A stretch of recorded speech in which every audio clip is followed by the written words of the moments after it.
Kementerian Pendidikan dan Kebudayaan selaku moderator dan hadirin undangan yang kami hormati.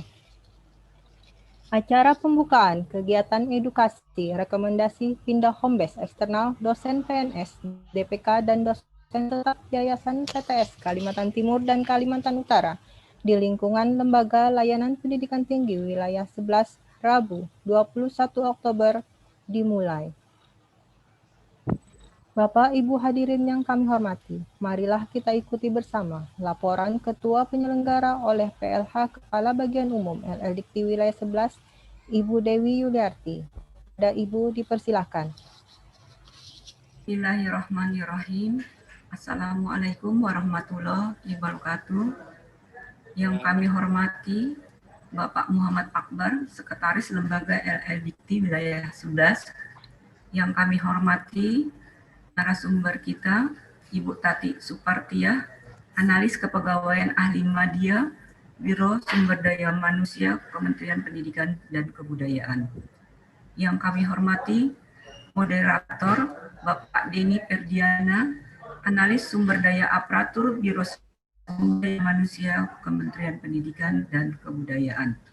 Yang kami hormati peserta Zoom meeting edukasi rekomendasi pindah home base eksternal bagi dosen PNS dan dosen tetap yayasan di lingkungan LLDikti Wilayah 11. Segala puji dan syukur kita panjatkan kehadirat Allah Subhanahu wa Ta'ala atas segala rahmat, kesehatan, dan kekuatan yang diberikan olehnya, sehingga kita dapat berkumpul dalam suatu forum edukasi rekomendasi pindah home base eksternal bagi dosen PNS dan dosen tetap yayasan lingkungan LLDikti Wilayah 11 secara daring. Tidak lupa pula kita panjatkan salawat dan salam kepada junjungan kita Nabi besar Muhammad SAW. Hadirin yang kami hormati, penyelenggaraan kegiatan edukasi rekomendasi pindah home base eksternal bagi dosen PNS dan dosen tetap yayasan bertujuan meningkatkan pengetahuan tentang persyaratan yang diperlukan ketika ingin pindah home base. Peserta dari edukasi rekomendasi pindah home base eksternal bagi dosen PNS dan dosen tetap Yayasan Regional Kalimantan Timur dan Kalimantan Utara yang kami undang sebanyak 106 peserta. Adapun narasumber dari kegiatan edukasi rekomendasi pindah home base eksternal bagi dosen PNS dan dosen tetap Yayasan Regional Kalimantan Timur dan Kalimantan Utara yaitu Ibu Tati Supartiah, Analis Kepegawaian Ahli Madya, Biro Sumber Daya Manusia, Kementerian Pendidikan dan Kebudayaan. Sumber pembiayaan dari kegiatan Zoom meeting ini sepenuhnya dari LLDikti Wilayah 11 tahun anggaran 2020. Kegiatan ini diselenggarakan dalam 3 jadwal masing-masing regional, yaitu Rabu 14 Oktober 2020 untuk PTS Regional Kalimantan Selatan dan Kalimantan Tengah, yang kedua Rabu 20 Oktober 2020 untuk PTS Regional Kalimantan Timur dan Kalimantan Utara, dan yang ketiga hari Selasa 27 Oktober 2020 untuk PTS Regional Kalimantan Barat. Demikian laporan singkat yang dapat kami sampaikan pada kegiatan hari ini. Untuk segala kekurangan kami mohon maaf.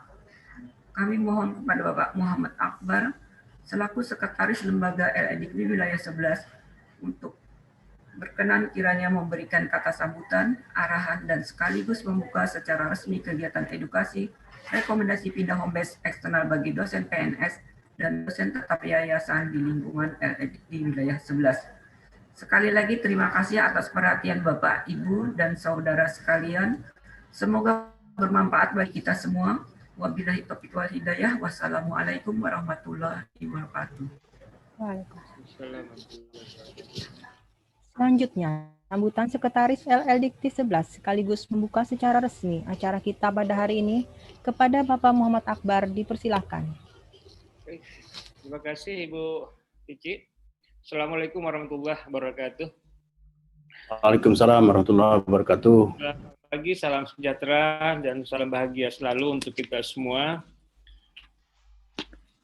Marilah kita senantiasa menyatakan puji syukur kepada Allah Subhanahu wa taala, Tuhan yang Maha Kuasa, atas kesempatan yang diberikan kepada kita, nikmat yang diberikan kepada kita semua, sehingga pada saat ini kita bisa berada di Zoom ini, bisa bertemu meskipun dengan cara daring. Sebelum saya lanjut, saya mohon semua teman-teman yang sudah join membuka videonya, kalau memiliki video.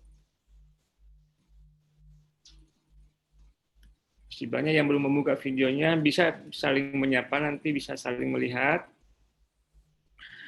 Yang kedua, saya juga mohon kepada teman-teman di panitia, supaya suaranya tidak masuk ke dalam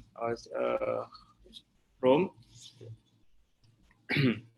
Baik, yang saya hormati Ibu Tati Separtia, terima kasih Ibu masih berkenan menjadi narasumber kita pada hari ini.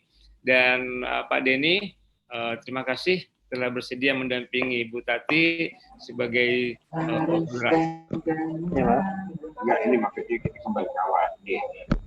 ya. Yang saya banggakan panitia beserta peserta yang Bapak Ibu dari Kalimantan Timur dan Kalimantan Utara. Acara ini dimaksudkan untuk memberikan pengetahuan kepada kita semua tentang pentingnya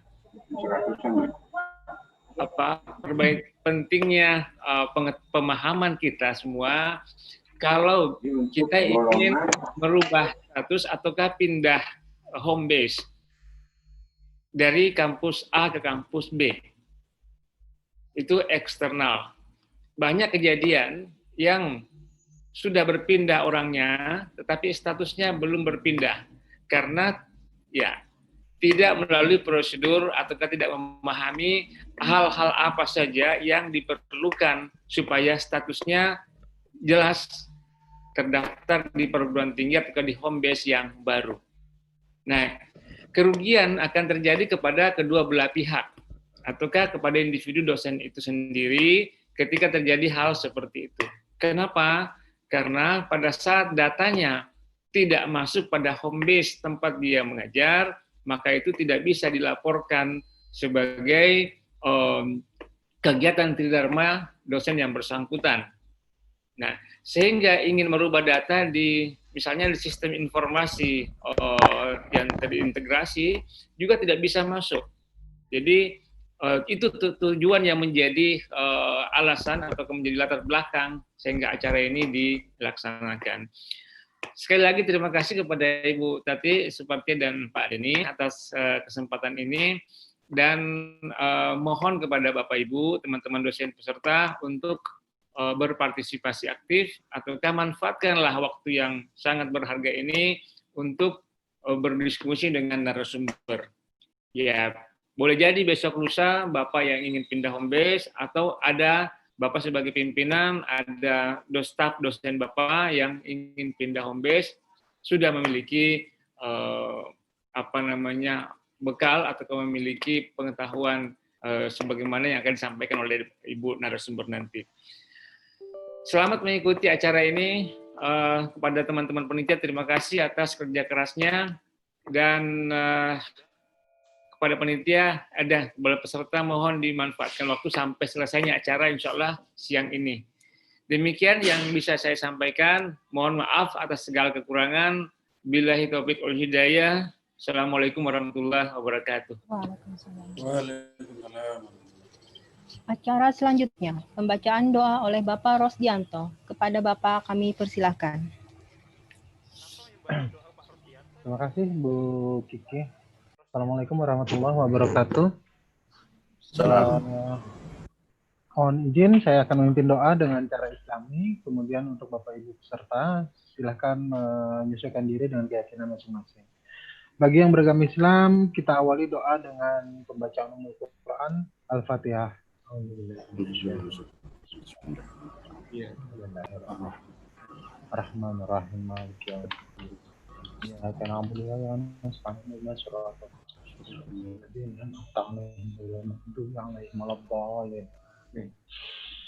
A'udzubillahi minasyaitonirrajim. Bismillahirrahmanirrahim. Hamdan syakirin, hamdan naimin, hamdan yu'afi ni'amahu wa yukafi mazidah.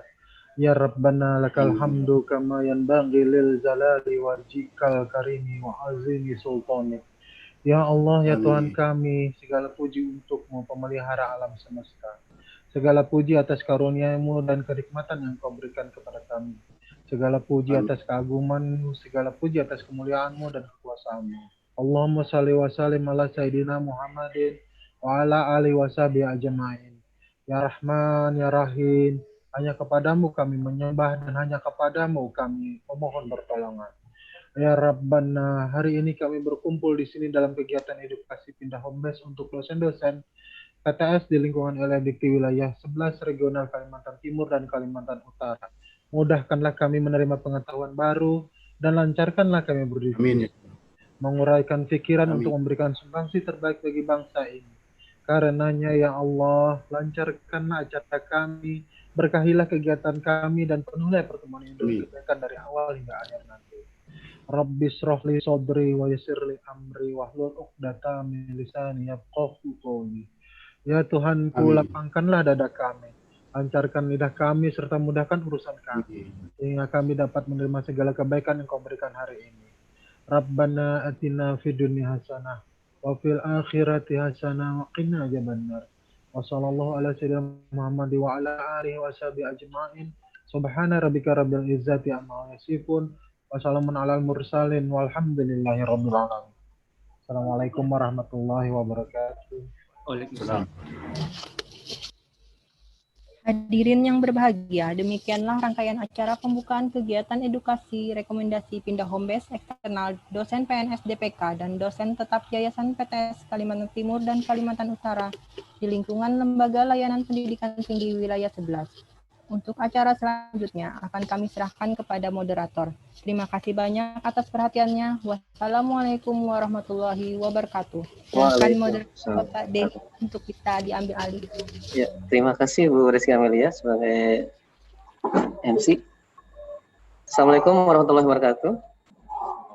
Selamat siang, salam sejahtera bagi kita semua.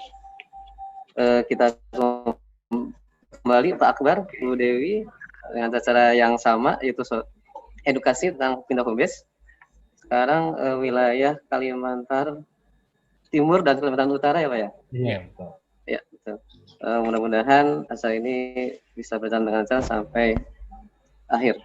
Bila Bapak Ibu sekalian telah hadir narasumber kita, Bu Tati Supartia, yang telah siap untuk memberikan materinya. Agar tidak memakan waktu lama, silakan Bu Tati untuk memberikan waktunya, materinya. Aku dari kemarin gitu. Assalamualaikum warahmatullahi wabarakatuh. Assalamualaikum warahmatullahi wabarakatuh. Alhamdulillah, Bapak Ibu sekalian, Pak Ses yang saya hormati, kembali kita bertemu di kegiatan tentang perpindahan home base eksternal di LLDT wilayah 11. Nah, saat ini kebetulan kami sedang ada kegiatan di luar kantor. Jadi kami sedang ada kegiatan dengan BKN. Nah, ini saya keluar dari ruangan ini. Saya nyari tempat yang strategis supaya tidak saling berbenturan suaranya, begitu Bapak Ibu sekalian. Kemarin alhamdulillah juga saya sudah menyampaikan tentang tentang SKP. Nah, sekarang ini kita lanjut kembali dengan tentang perpindahan. Jadi ini adalah yang kedua untuk regional Kaltim dan Kaltara. Nah, jadi Bapak Ibu tadi Pak saya sudah menyampaikan bahwa perpindahan ini kemungkinan bisa terjadi pada Bapak Ibu sekalian. Berbagai alasan seseorang dosen itu mengajukan perpindahan. Ya, jadi tidak menutup kemungkinan bahwa seorang dosen juga akan mengajukan pindah. Hanya tadi yang Pak Ases sampaikan bahwa terkadang ada Bapak Ibu sekalian yang pindah itu tidak sesuai dengan mekanisme dan prosedur. Sehingga ya sudah pindah tapi kemungkinan datanya masih di perguruan tinggi yang lama. Nanti terkait tunjangan bagainya akhirnya bermasalah.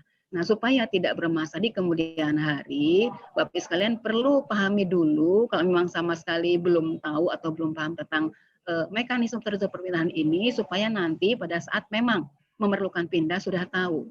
mekanismenya seperti apa, prosedurnya bagaimana. Nah, sehingga tidak tidak ada hal-hal yang tidak diinginkan bisa terjadi. Nah, seperti itu. Jadi dari awal kita sudah mempersiapkan diri untuk perpindahan ini. Baik, Bapak sekalian, untuk slide-nya beberapa waktu yang lalu, untuk yang pertama sudah kami sampaikan ke teman-teman panitia di LLDikti, mungkin bisa coba ditayangkan. Bapak, siapa ini yang ditugaskan untuk menanyakan paparan saya?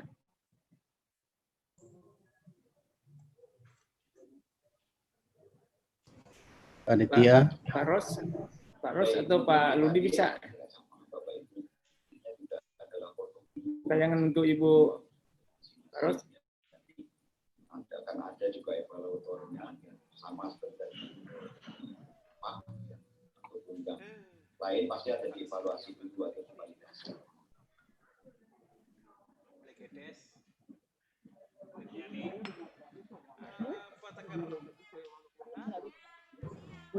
Iya. Siapa? Nggak bisa. Dia udah bilang udah kita aja yang di luar. Udah tahu dia nggak bisa. Bisa dibuka Pak Ros?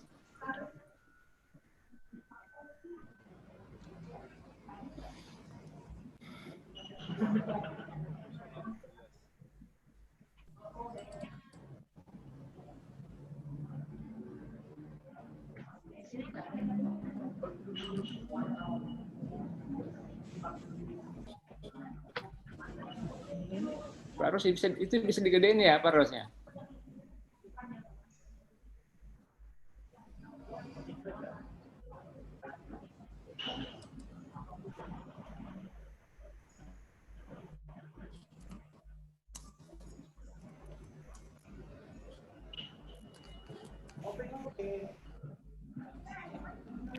Pak Ros yang tampilkan ini Pak Ros ya?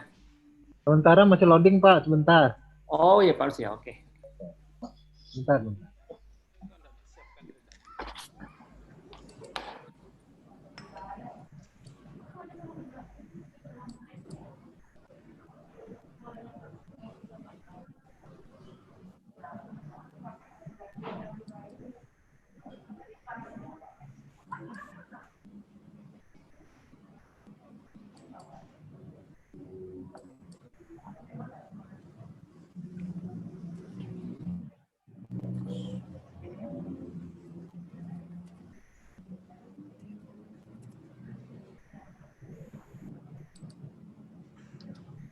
Baik, Bapak Ibu sekalian sudah tampil ini di layar ya tentang slide itu tentang perpindahan ini.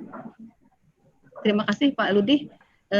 Pak Ses mohon izin ini saya menyampaikan paparan ini juga untuk Bapak Ibu peserta.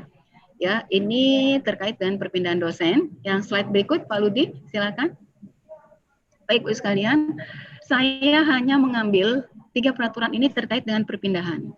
Kalau kita ngacu ke peraturan tentang dosen itu banyak sekali. Nah, saya ambil hanya 3 yang terkait secara langsung dengan perpindahan ini. Yang pertama adalah Undang-Undang Nomor 14 Tahun 2005. Ini ada Undang-Undang tentang guru dan dosen. Nah, di sini sudah diatur tentang perpindahan. Yang kedua adalah Peraturan Pemerintah Nomor 37 Tahun 2009. Ini PP tentang dosen.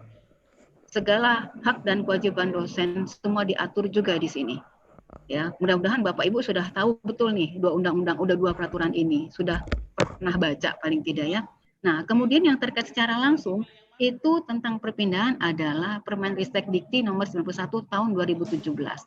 Sampai saat ini ya, Permendikbud masih berlaku karena Permendikbud tentang perpindahan ini belum selesai. Kita sedang membuat revisi Permendikbud nomor 91 tentang perpindahan ini.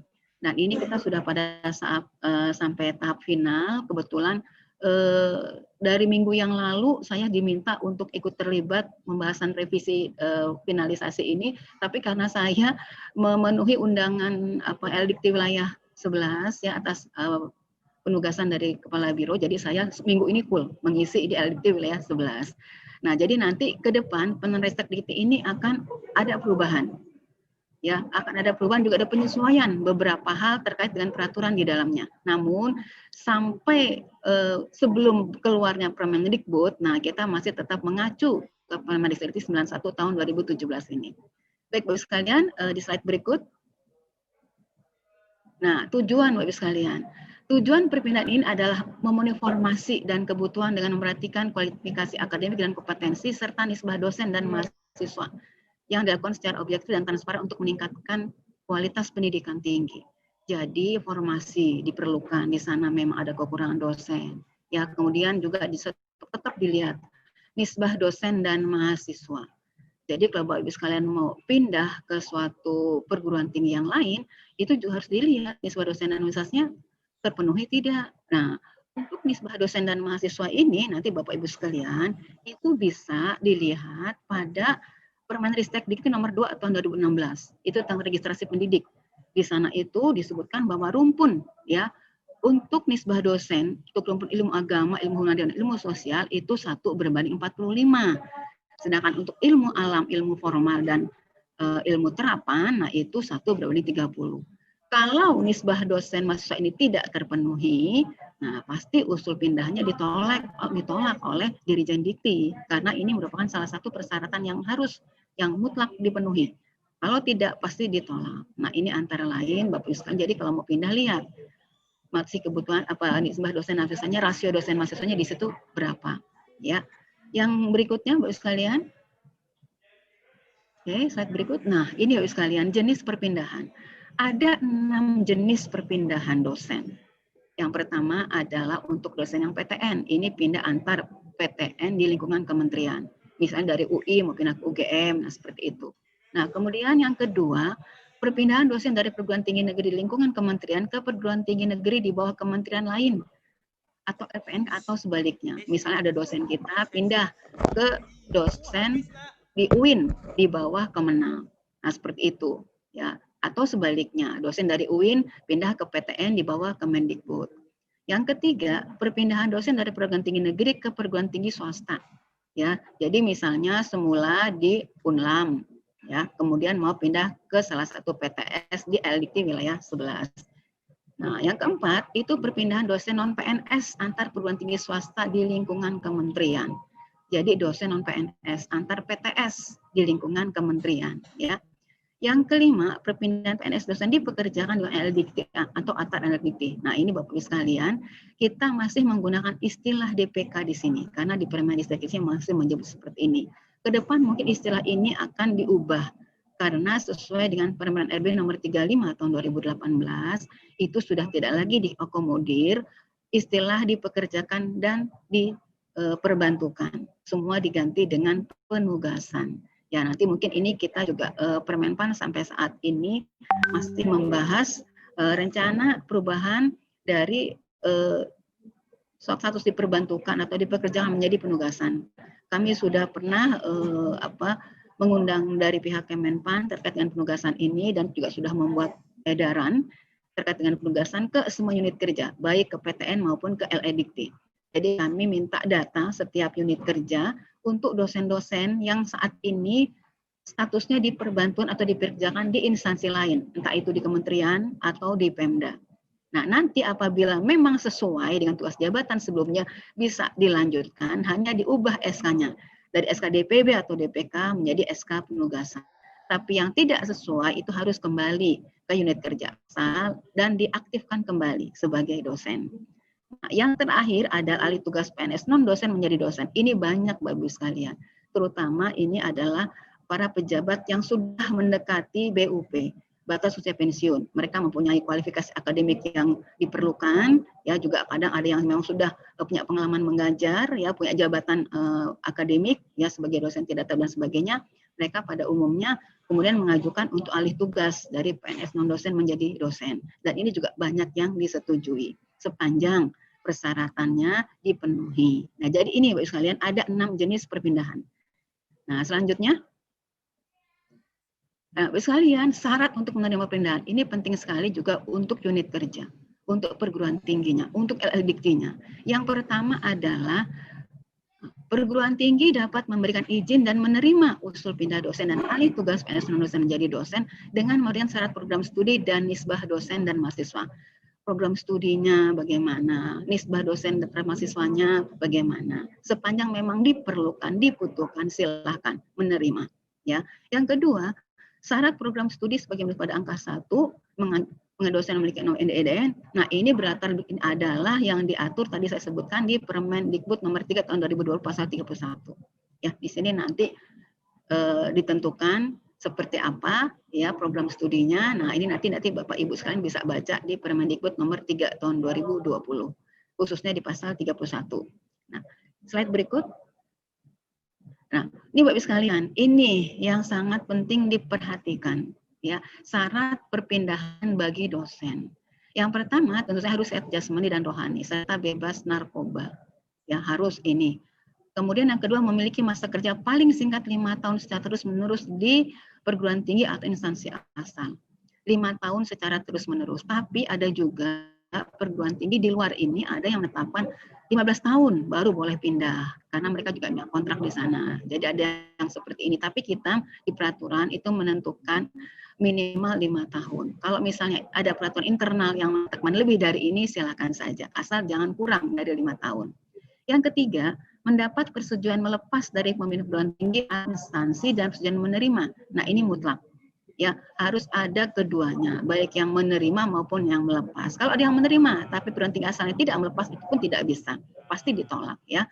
Nah, kemudian yang keempat, memenuhi kualifikasi akademik yang dibutuhkan oleh perguruan tinggi, lulusan magister atau doktor yang sederajat bagi lulusan dari luar negeri maupun oleh penyertaan ijazah dari kementerian.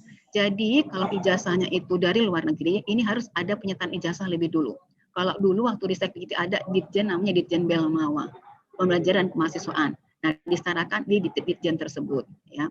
Nah, yang kelima, tidak pernah dipidana penjara berdasarkan putusan pengadilan yang telah mempunyai kekuatan hukum tetap.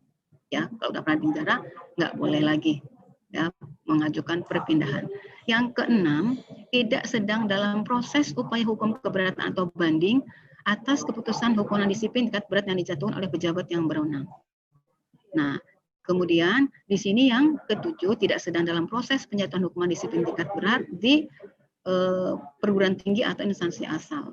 Jadi prinsipnya Bapak Ibu sekalian, apabila seorang PNS sedang dalam proses pemeriksaan, dalam proses penjatuhan hukuman disiplin, sedang dalam proses melaksanakan putusan pengadilan yang punya kekuatan tetap, itu tidak boleh mutasi, tidak boleh. Ya.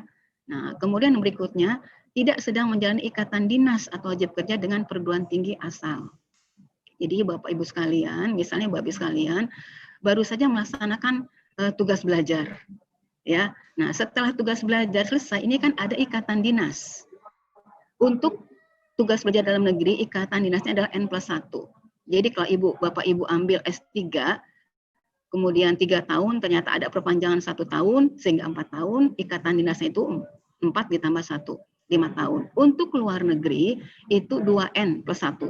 Jadi kalau misalnya 4 tahun baru selesai, nah 4 kali 2 ditambah 1, sehingga ikatan dinasnya adalah 9 tahun. Ini harus dipenuhi dulu, baru boleh pindah.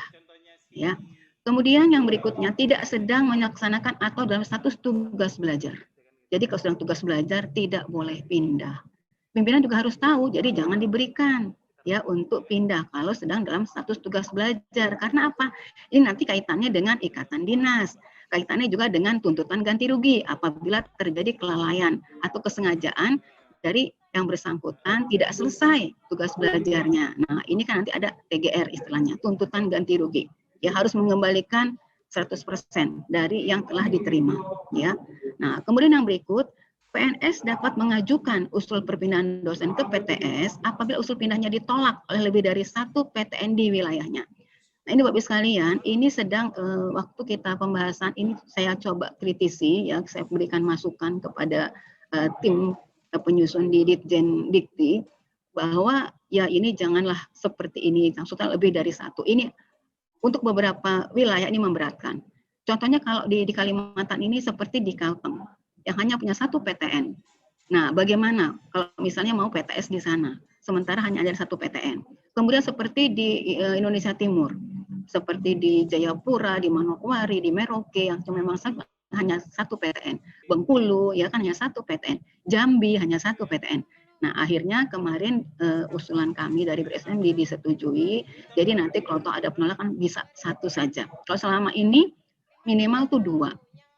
Nah ini nanti di peraturan yang baru ini akan kita ubah ya. Mudah-mudahan nanti disetujui sama Pak Dirjen. Kemarin dengan tim kita yang tim penyusun semua sudah menyetujui.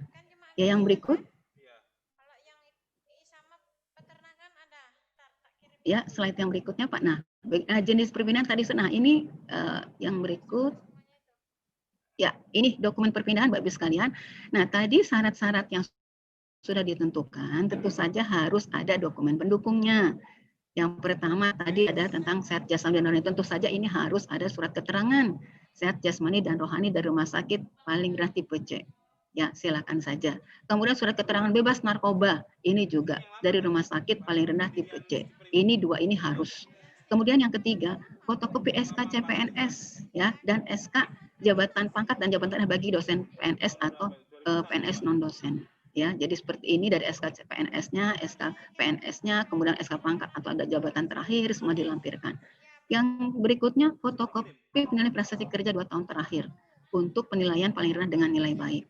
SKP ya Bapak Ibu sekalian, sasaran kerja pegawai. Sekarang dengan PP 30 istilahnya adalah sasaran kinerja pegawai.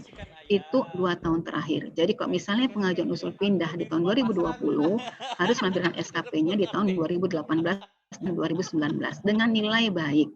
Berapa kisaran nilai baik? Kisaran nilai baik sekarang ini dengan PP 46 tahun 2011 itu adalah berkisar antara 76 sampai dengan 90.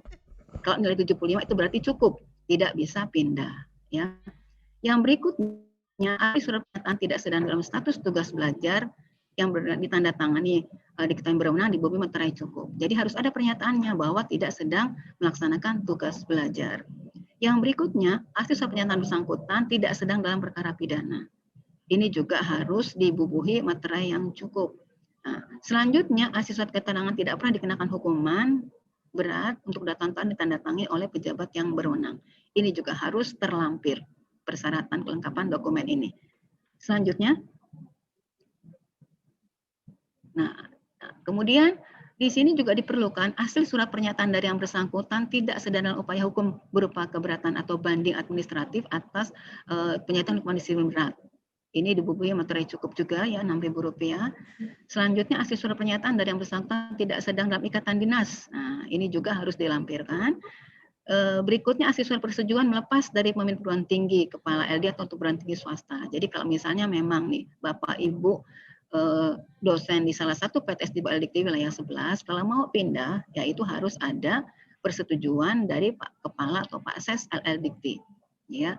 Selanjutnya asli surat pernyataan bersedia menerima dari perguruan tinggi penerima. Ini juga harus ada dilampirkan. Dan yang terakhir ada asli surat persetujuan perpindahan dosen perguruan tinggi di wilayah LLDikti. Nah, ini dokumen perpindahan yang harus dilampirkan pada saat pengusulan perpindahan. Ya, jadi nanti Bapak Ibu sekalian, usul itu yang pertama adalah untuk Bapak Ibu yang di PTS tentu saja melalui rektor PTS. Nanti dari LDikti selaku pimpinan di sana, kemudian nanti instansi penerimanya dituju yang kemana, nah nanti baru kalau sudah lengkap itu baru ditujukan ke kementerian.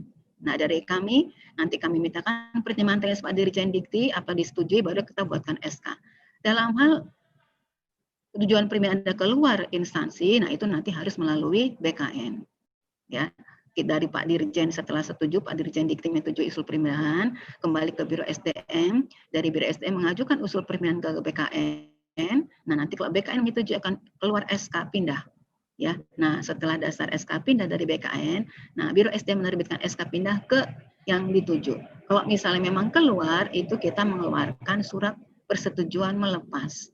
Nanti SK pindahnya di unit kerja yang bersangkutan, yang dituju. Ya, baik yang berikutnya Bapak sekalian. Nah, ini Bapak Ibu sekalian tata cara tadi sepintas sudah saya sampaikan. Tentu saja yang pertama adalah dosen mengajukan usul pindah kepada pemimpin perguruan tinggi asal dengan melakukan dokumen persyaratan. Jadi membuat surat permohonan. Alasannya apa mau pindah? Ya kan, misalnya kalau ibu-ibu itu banyak karena suami pindah tugas, jadi mau ikut suami, gitu ya, seperti itu. Nah, nanti itu di surat permohonan disampaikan seperti itu. Nah, jadi nanti dikuatkan dengan meterai, tanda tangannya di atas meterai Rp6.000. Ini harus ada surat permohonan dari yang bersangkutan. Ya, kemudian surat permohonan itu pada awalnya itu ditujukan ke pimpinan perguruan tinggi, nanti terus ke LLDT.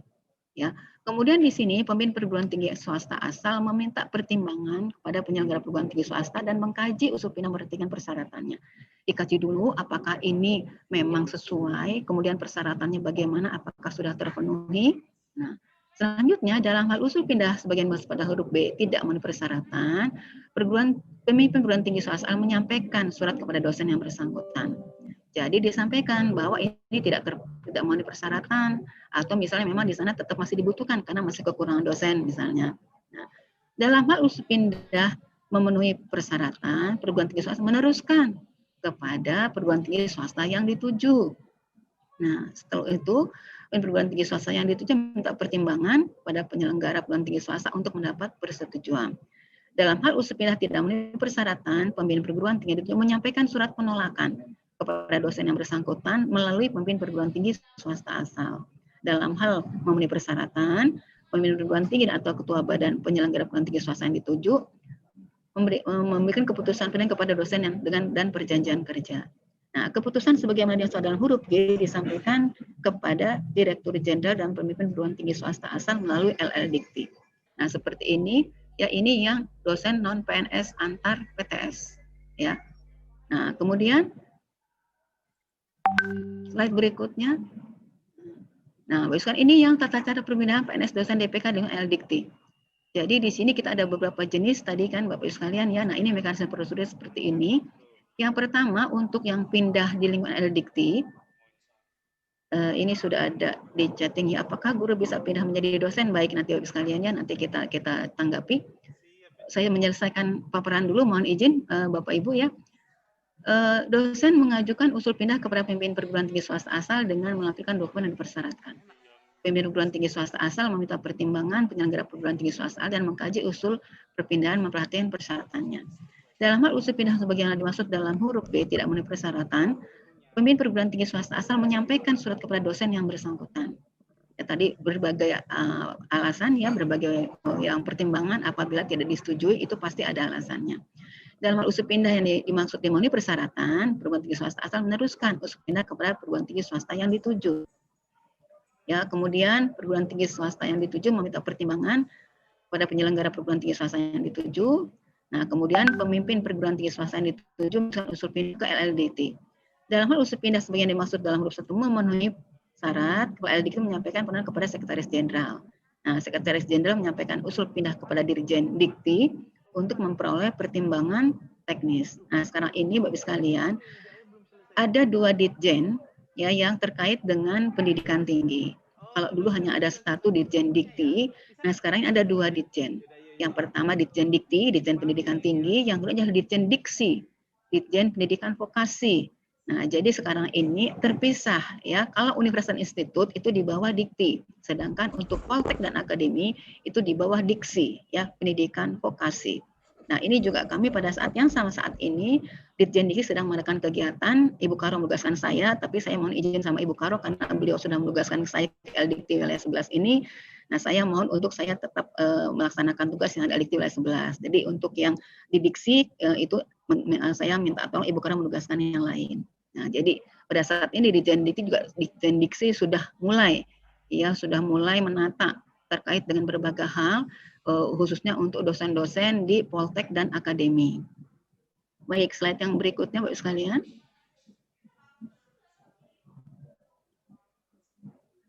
Selanjutnya.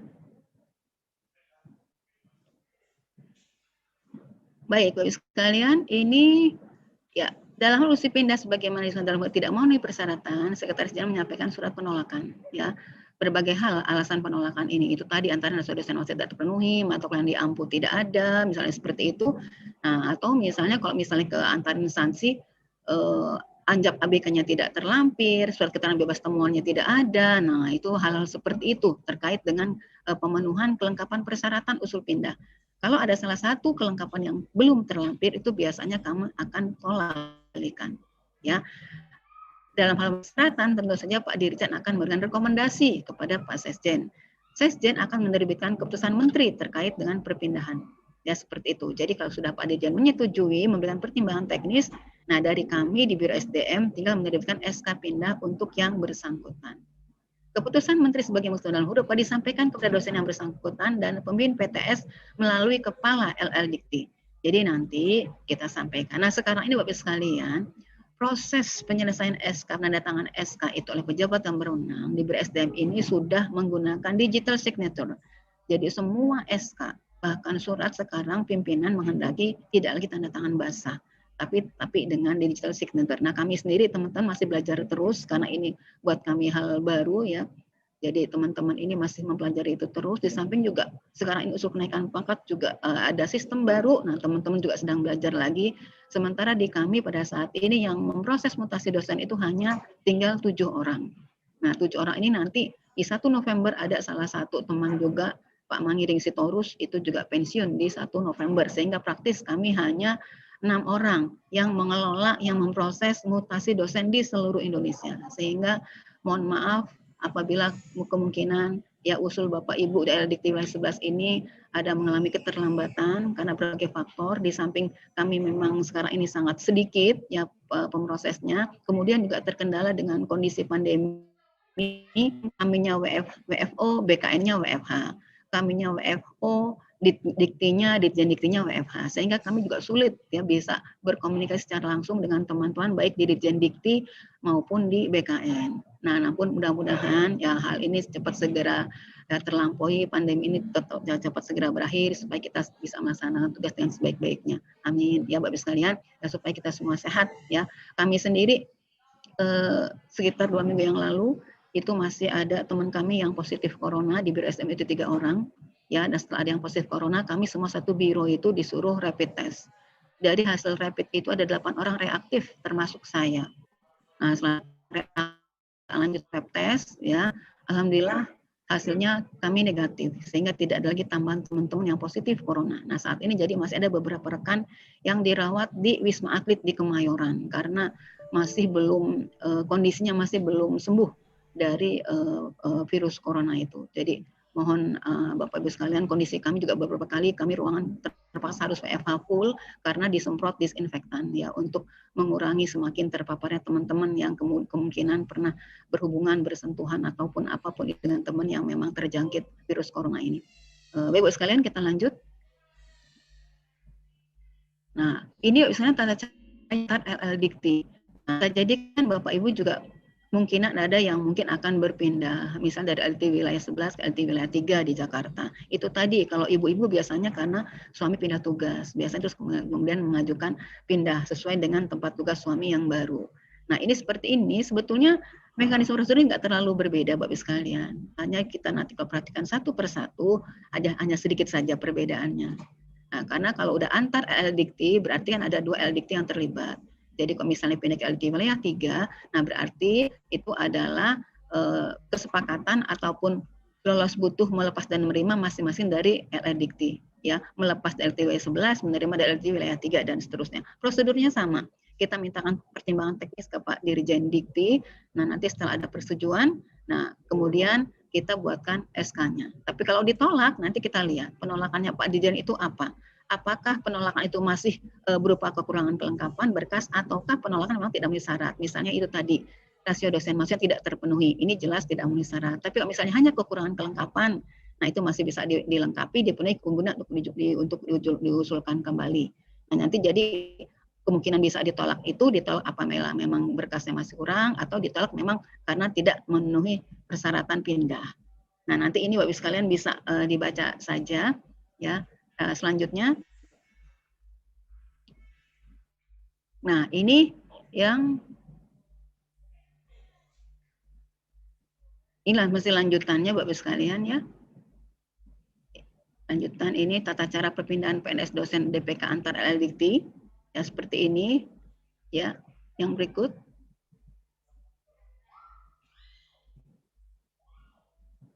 Iya.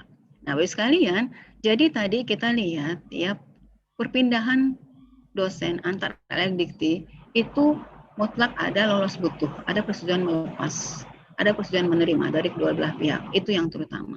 Mekanisme persetujuan yang lainnya itu sama saja Bapak sekalian ya. Jadi prinsipnya Bapak Ibu kalau misalnya akan pindah ya, cari dulu tempat kemana yang dituju. Setelah dapat tempat di situ baru melapor ke pimpinan. Lapor ke pimpinan, nah di sana sebelumnya memang dilihat dulu kalau misalnya Bapak Ibu mau pindah, unit kerja Bapak Ibu kekurangan tidak? Resiko dosen mahasiswanya terganggu tidak? Nah, sepanjang tidak terganggu, pimpinan bisa menyetujui. Tapi kalau misalnya ternyata dengan berpindahnya Bapak Ibu ke perguruan tinggi lain, ternyata akan mempengaruhi akreditasi dan sebagainya, itu jelas saja tidak mungkin disetujui. Nah, jadi dilihat dulu kira-kira memang memungkinkan Bapak Ibu untuk pindah, baru mencari tempat yang dituju untuk pindah. Misalnya suami atau istri Bapak Ibu itu ya ada yang pindah tugas ke Jakarta misalnya. Nah, kemudian carilah di situ LLDikti wilayah 3 di sana kira-kira perguruan tinggi mana yang bisa masih menerima. Nah, nanti setelah ada penerima seperti itu, nah nanti dilaporkan ke LLDikti, kepala LLDikti bahwa sudah menerima ya dari rektor PTS kemudian ke LLDikti. Nanti setelah itu baru kemudian mengajukan permohonan ke LLDikti, melampirkan surat persetujuan menerima dari PTS yang dituju. Nah, LLDikti penerima itu yang akan mengusulkan ke Biro SDM. Jadi setiap perpindahan itu diusulkan oleh unit kerja yang akan menerima, bukan yang melepas. Ya, jadi kalau pindahnya mau ke LLDikti wilayah 3 yang mengusulkan, bukan LLDikti wilayah 11.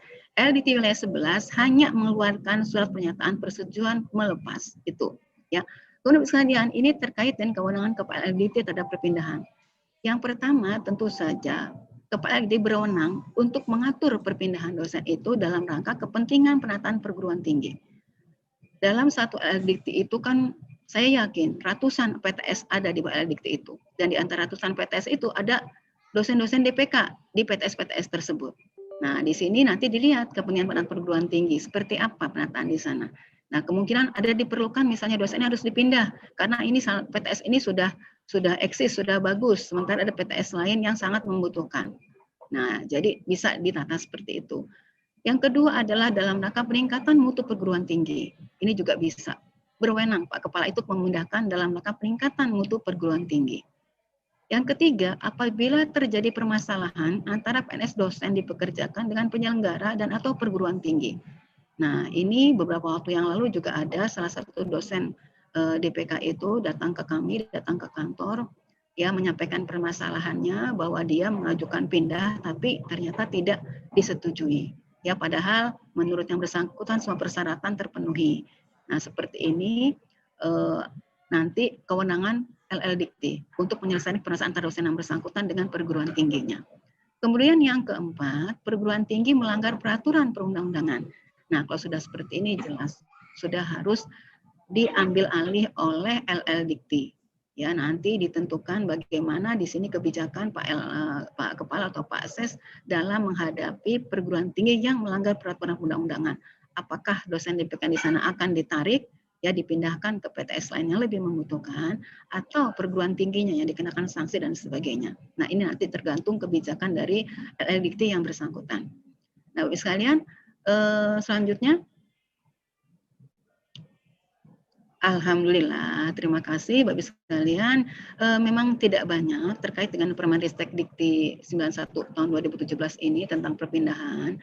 Ya, jadi prinsipnya selama ini sewaktu kami ada pertemuan dengan Pak Sesjen dan Pak Dirjen, Pak Sesjen menyampaikan pada saat itu bahwa setiap orang PNS, entah itu dosen atau bukan, kalau yang bisa mengajukan pindah pasti memiliki alasan.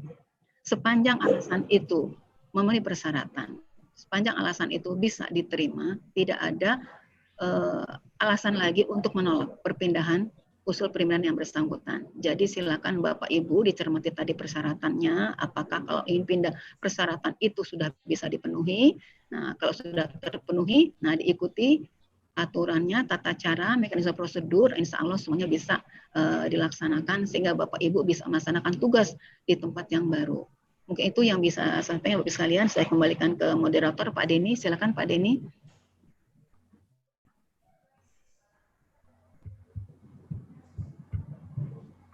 Pak Denny.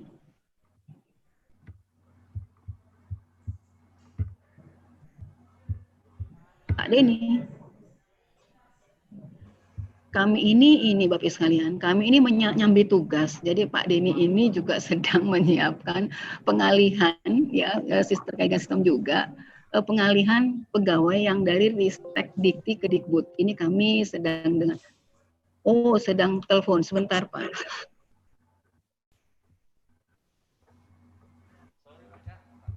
Halo bosku. Alhamdulillah. Hah? Jakarta lingkungan.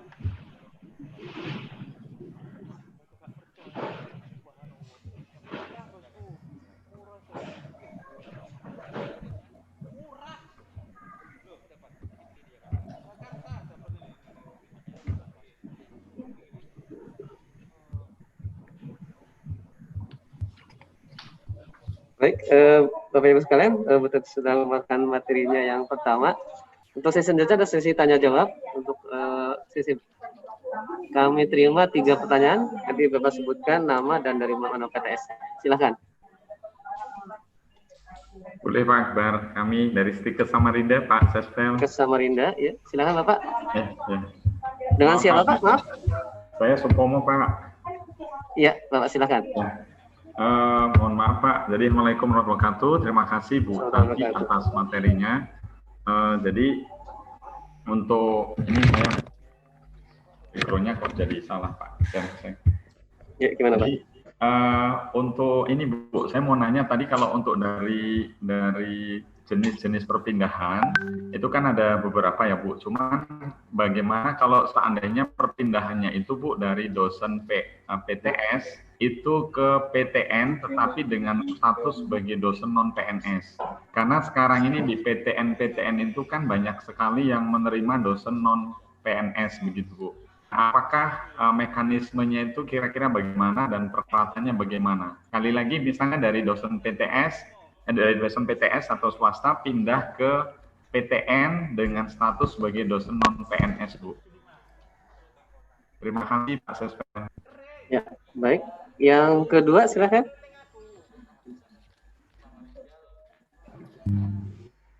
Saya Pak, boleh? Ya, silakan Ibu Andi, dari mana Ibu? Bismillah, Assalamualaikum warahmatullahi wabarakatuh. Waalaikumsalam warahmatullahi wabarakatuh. Sebenarnya saya dari Universitas Tridharma, tapi sekarang sementara ngajar juga di Sekolah Tinggi Ilmu Ekonomi Widya Praja Tanah Grogot, Kabupaten Pasir, Pak. Ya, baik, silakan Ibu. Pertanyaannya. Saya bertanya juga sedikit curhat, mudah-mudahan dengan saya sharing ke Bapak Ibu bisa membantu saya untuk menemukan solusi. Ya, baik. Bapak Ibu, saya memiliki sedikit kendala. Awalnya kan saya mendaftar di Universitas Tridharma di akhir 2017 dan akhir 2018.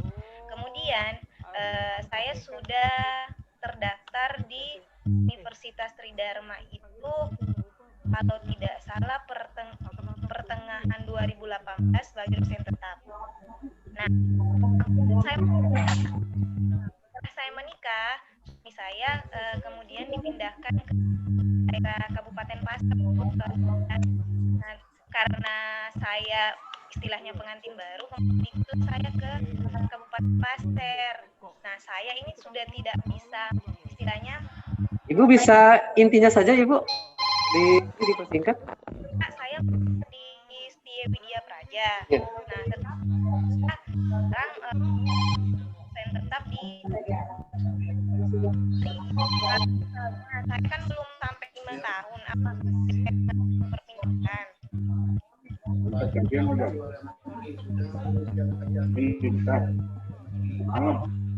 Putus-putus ya dari Ibu. Ya. Ya, baik. Itu aja Ibu. Ya, baik. Terima kasih. Silakan yang ketiga. Ada putus-putus dari Andi.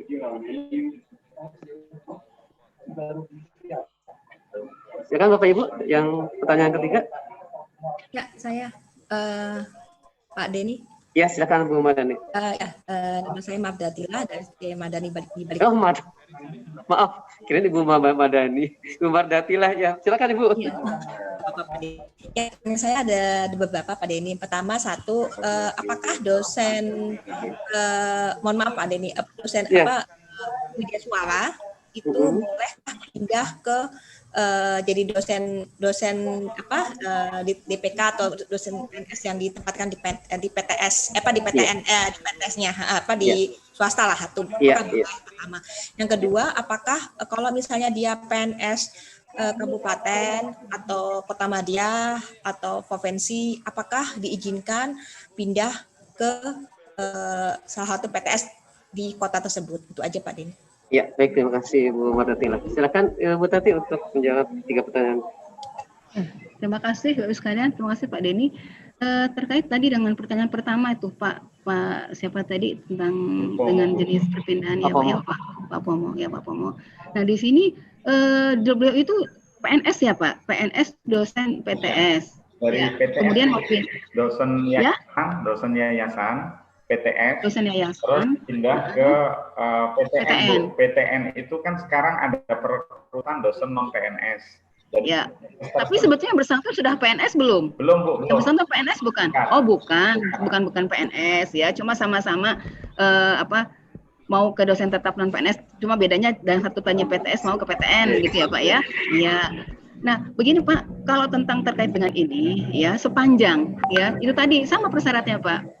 Sepanjang memang kan kalau dosen tetap non PNS ini kan ada kontrakan Pak, ada perjanjian kerja kan, ya kan? Atau misalnya kalau yang bukan yang dosen tetapnya kemungkinan bukan nggak ada karena biasanya itu dosen tidak tetap yang pakai kontrak. Nah kalau dosen tetap kan misalnya udah statusnya seperti kita yang PNS juga, ya cuma mungkin berbeda dari segi penggajian dan sebagainya. Nah sama Pak persyaratannya tadi, sepanjang ya PTS-nya Bapak ya di sini bersedia melepas. Ya, ini Bapak udah lihat nih PTN misalnya kalau di tempat Bapak taruh ini Unlam atau di mana gitu di situ Unmul. Ini pindahnya ini misalnya ke Sumatera, pindah ke Sumatera gitu.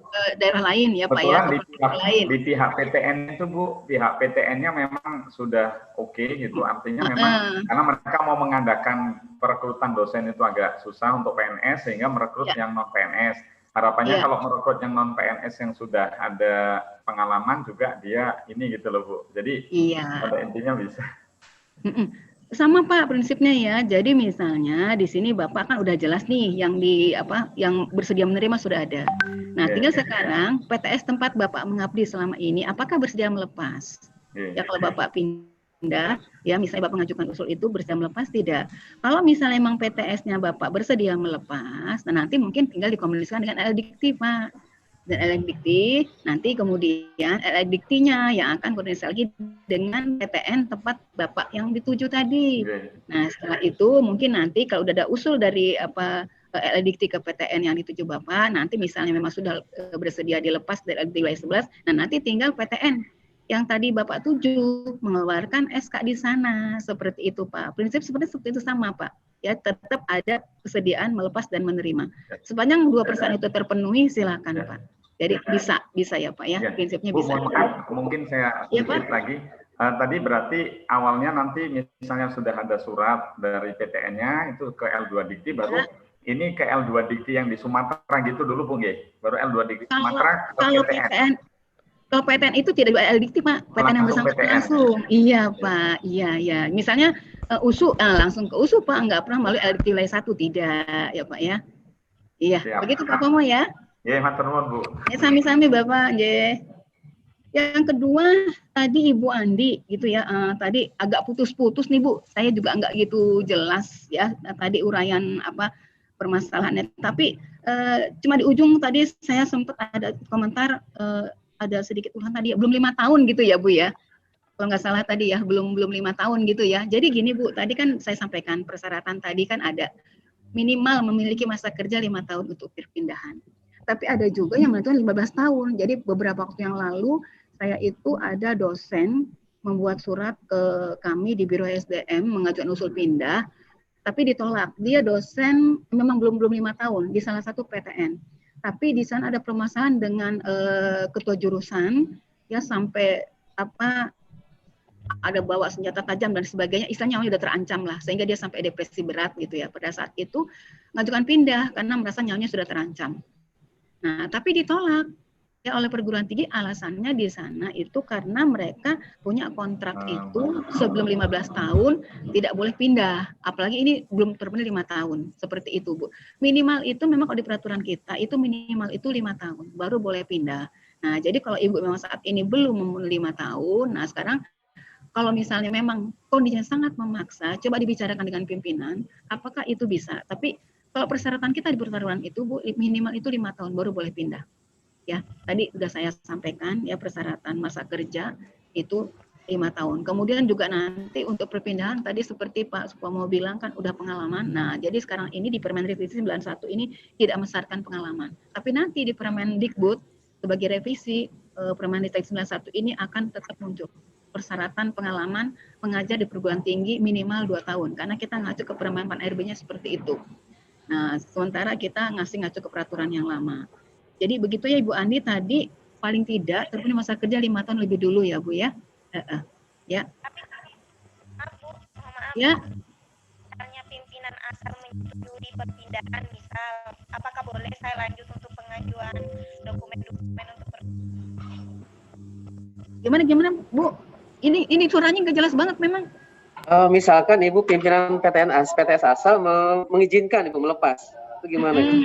Nah, seperti ini pimpinan PTS asal melepas, Ya. mau pindahnya ke PTS juga. Ini Ibu PNS bukan ya?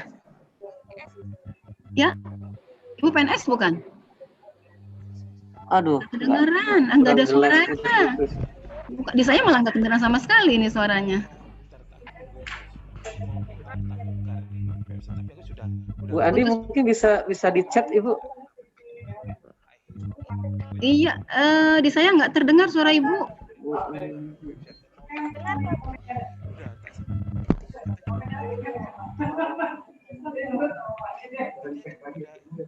Nggak terdengar.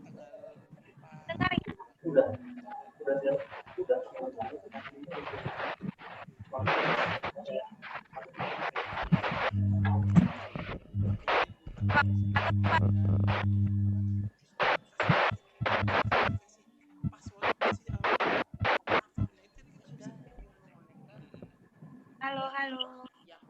Ya, silakan Bu Andi. Oh iya. Ya, nah, udah jelas. Nah, ini. Ya, putus lagi. Halo. Assalamualaikum.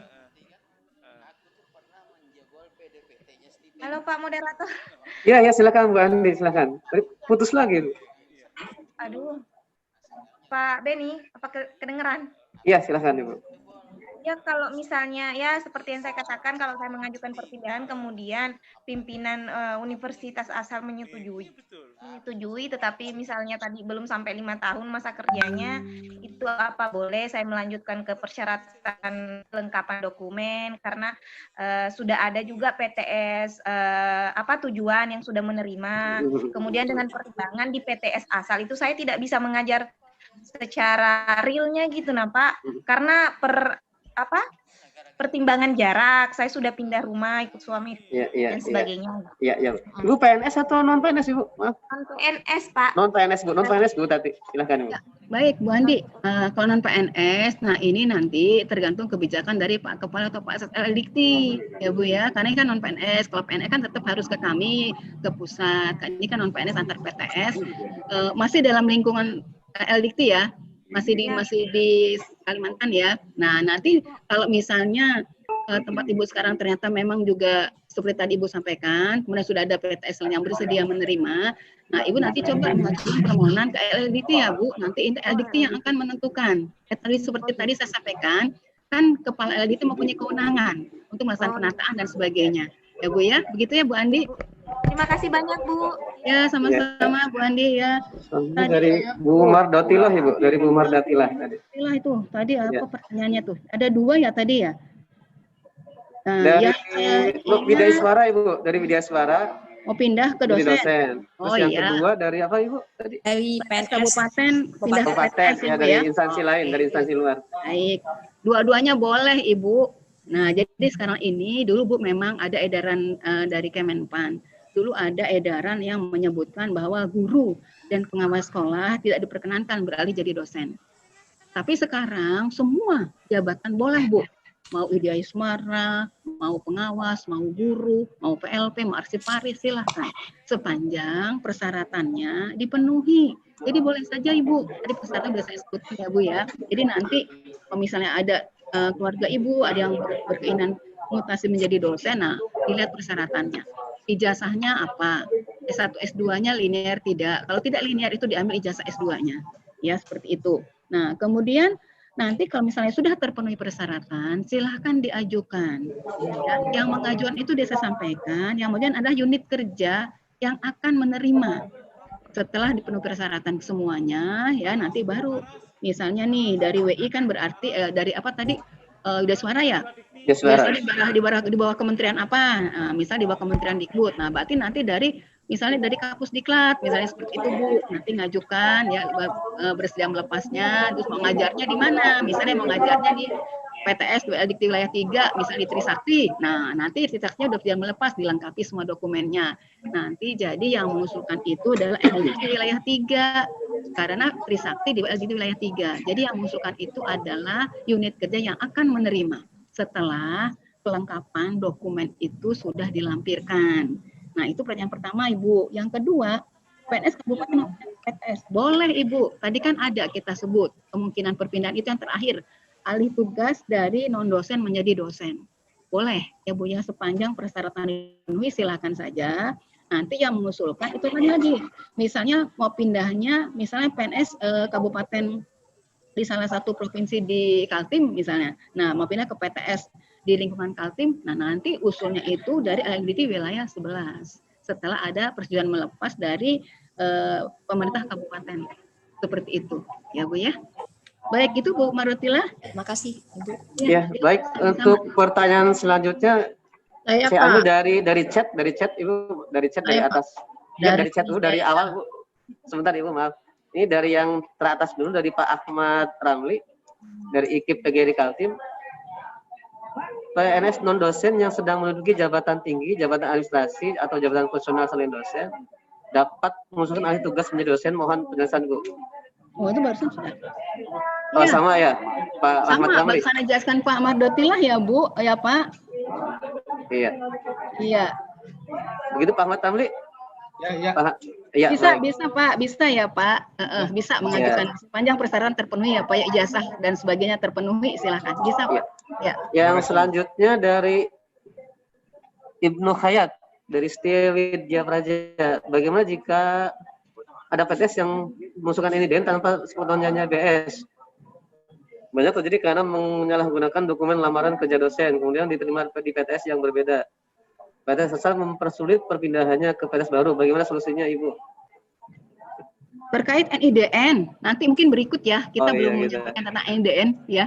Mungkin nanti Den kita baik, NIDN. Pak Ibnu Hayat. Selanjutnya dari Maradona, Universitas Mulia Balikpapan.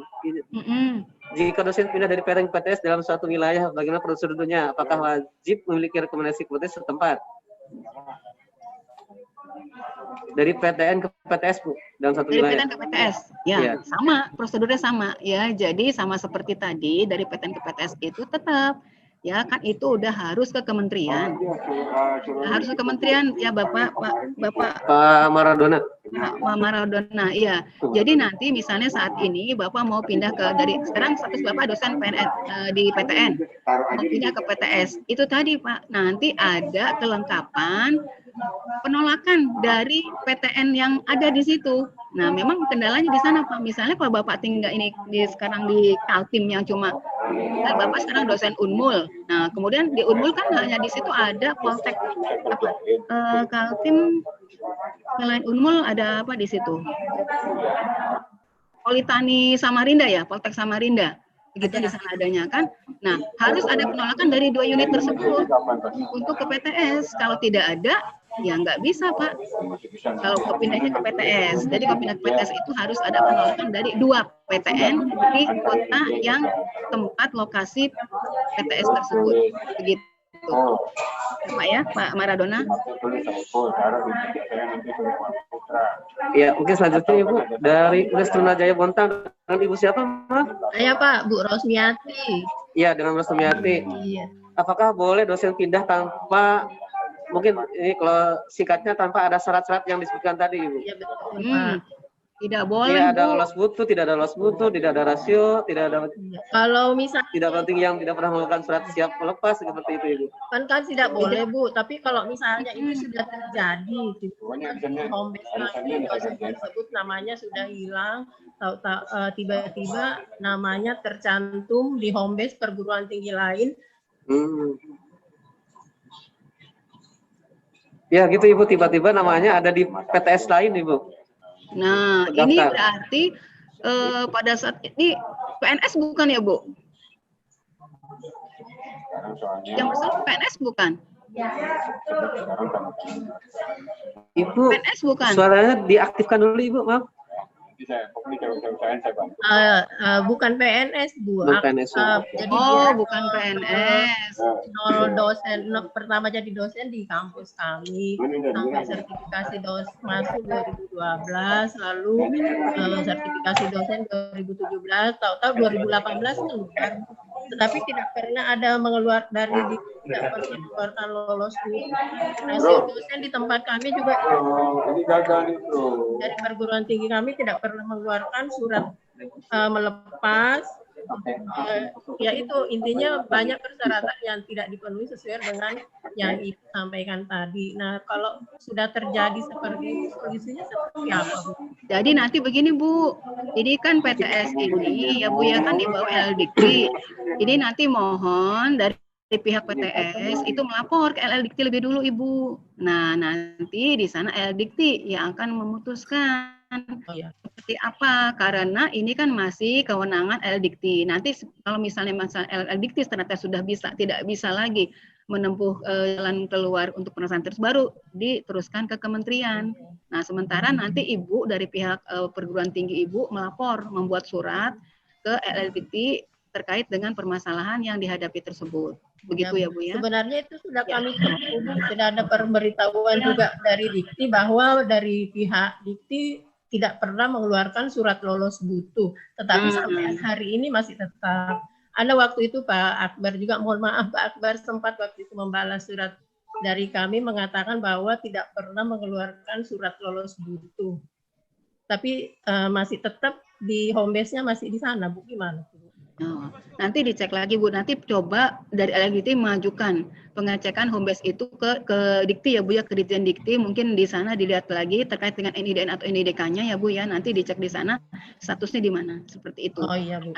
Iya, Bu. Tapi harus ada surat ke Dikti, Bu, supaya Ya, Bu. nanti ya, Bu ya. Jadi nanti Ibu menyurat ke LLDikti yang meneruskan ke Ditjen Dikti ya, Bu ya. Oh iya, terima kasih banyak Bu. Iya, Ibu. Iya. Assalamualaikum warahmatullahi wabarakatuh. Waalaikumsalam warahmatullahi wabarakatuh.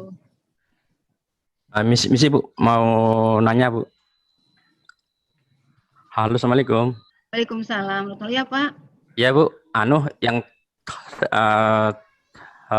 terkait Bu, itu yang saya baca itu ada Bu, ada surat dari Dikti itu pada tanggal 30 Desember tahun 2016, apabila dosen yang bersangkutan itu tidak mendapatkan lolos butuh, sementara dosen itu sendiri tidak ada perjanjian apapun dengan kampus, maka dosen tersebut dapat membuat surat pernyataan bermateri bahwa perpindahannya itu tidak melanggar sesuatu apapun. Nah, terkait dengan hal ini, saya Bu sudah mengajar 6 tahun ada kampus asal, ya. Dan selama 6 tahun itu saya ngajar Bu, saya itu tidak mendapatkan gaji pokok, apalagi tunjangan apapun Bu, itu tidak ada sama sekali. Nah, sehingga pada tahun 2018 itu saya memutuskan untuk mengundurkan diri dari kampus itu sendiri. Iya, Pak. Dan saya melamar ke kampus lain.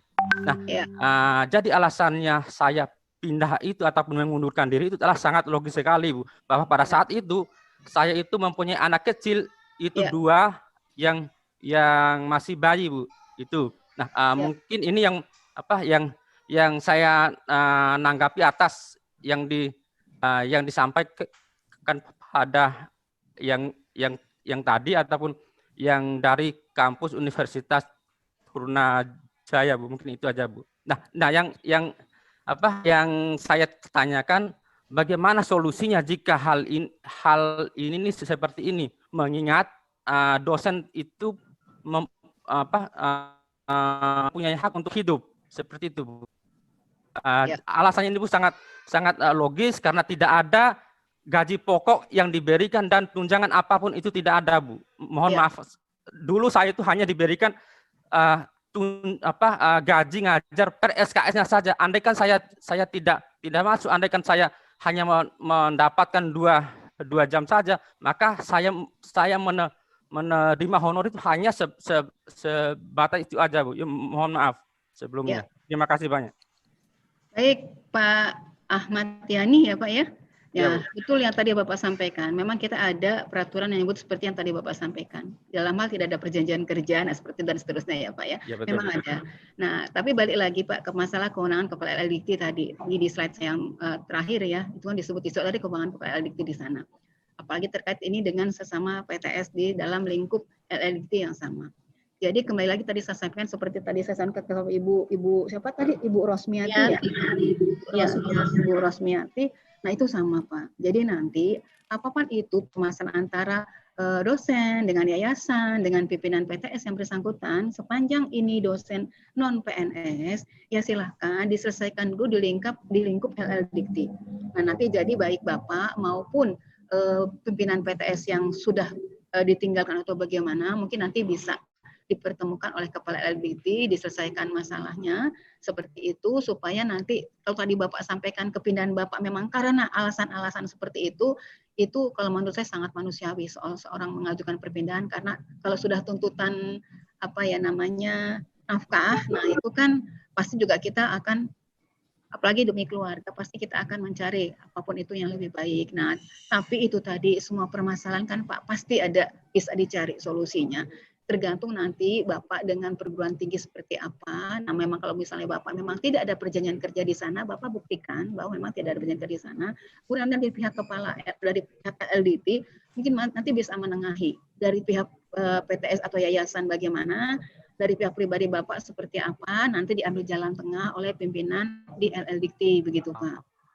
Ibu, saya akan lagi, Bu ya. Jadi Bu, jadi saya itu sudah memberikan masukan ke kampus hampir itu tiap tahun, supaya dosen itu diberikanlah gaji pokoknya walaupun sekecil apapun. Nah, sampai saya menemui dekannya, menemui Wakasatu, menemui rektor, menemui yayasan, bahwa saya meminta itu supaya gaji pokoknya itu ada, Bu, walaupun entah itu sekecil apapun, itu saya tolonglah.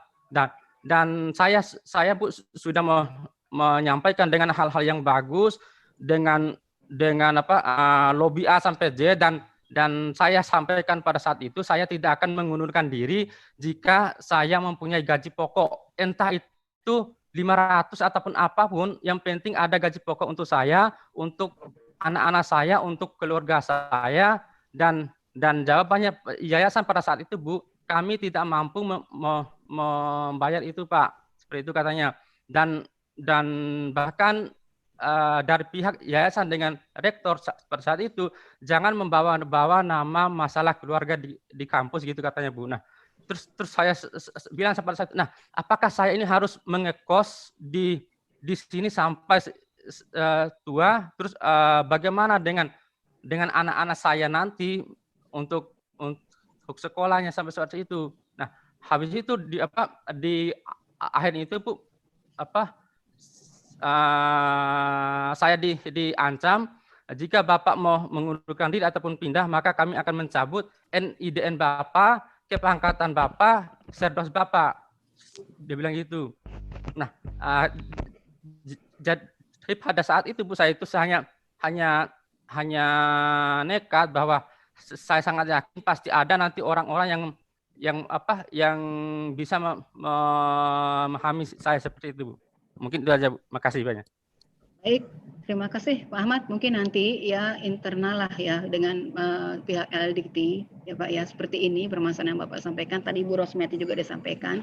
Ini kan tadi saya sampaikan bahwa dalam hal ini apabila terjadi permasalahan antara PNS, dosen pekerjaan atau kondisi dosen tetap non PNS dengan badan penyelenggara, itu jadi kewenangan LLDIKT untuk menyelesaikan permasalahan tersebut. Nah, di sini Pak Ses masih hadir, sudah mendengar apa yang Bapak sampaikan. Ya, mungkin nanti bisa jadi bahan diskusi antara LLDIKT dengan Bapak, dengan PTS, di mana Bapak semula bertugas di sana. Ya, Pak, ya, apapun itu, saya yakin ada solusinya, hanya mungkin butuh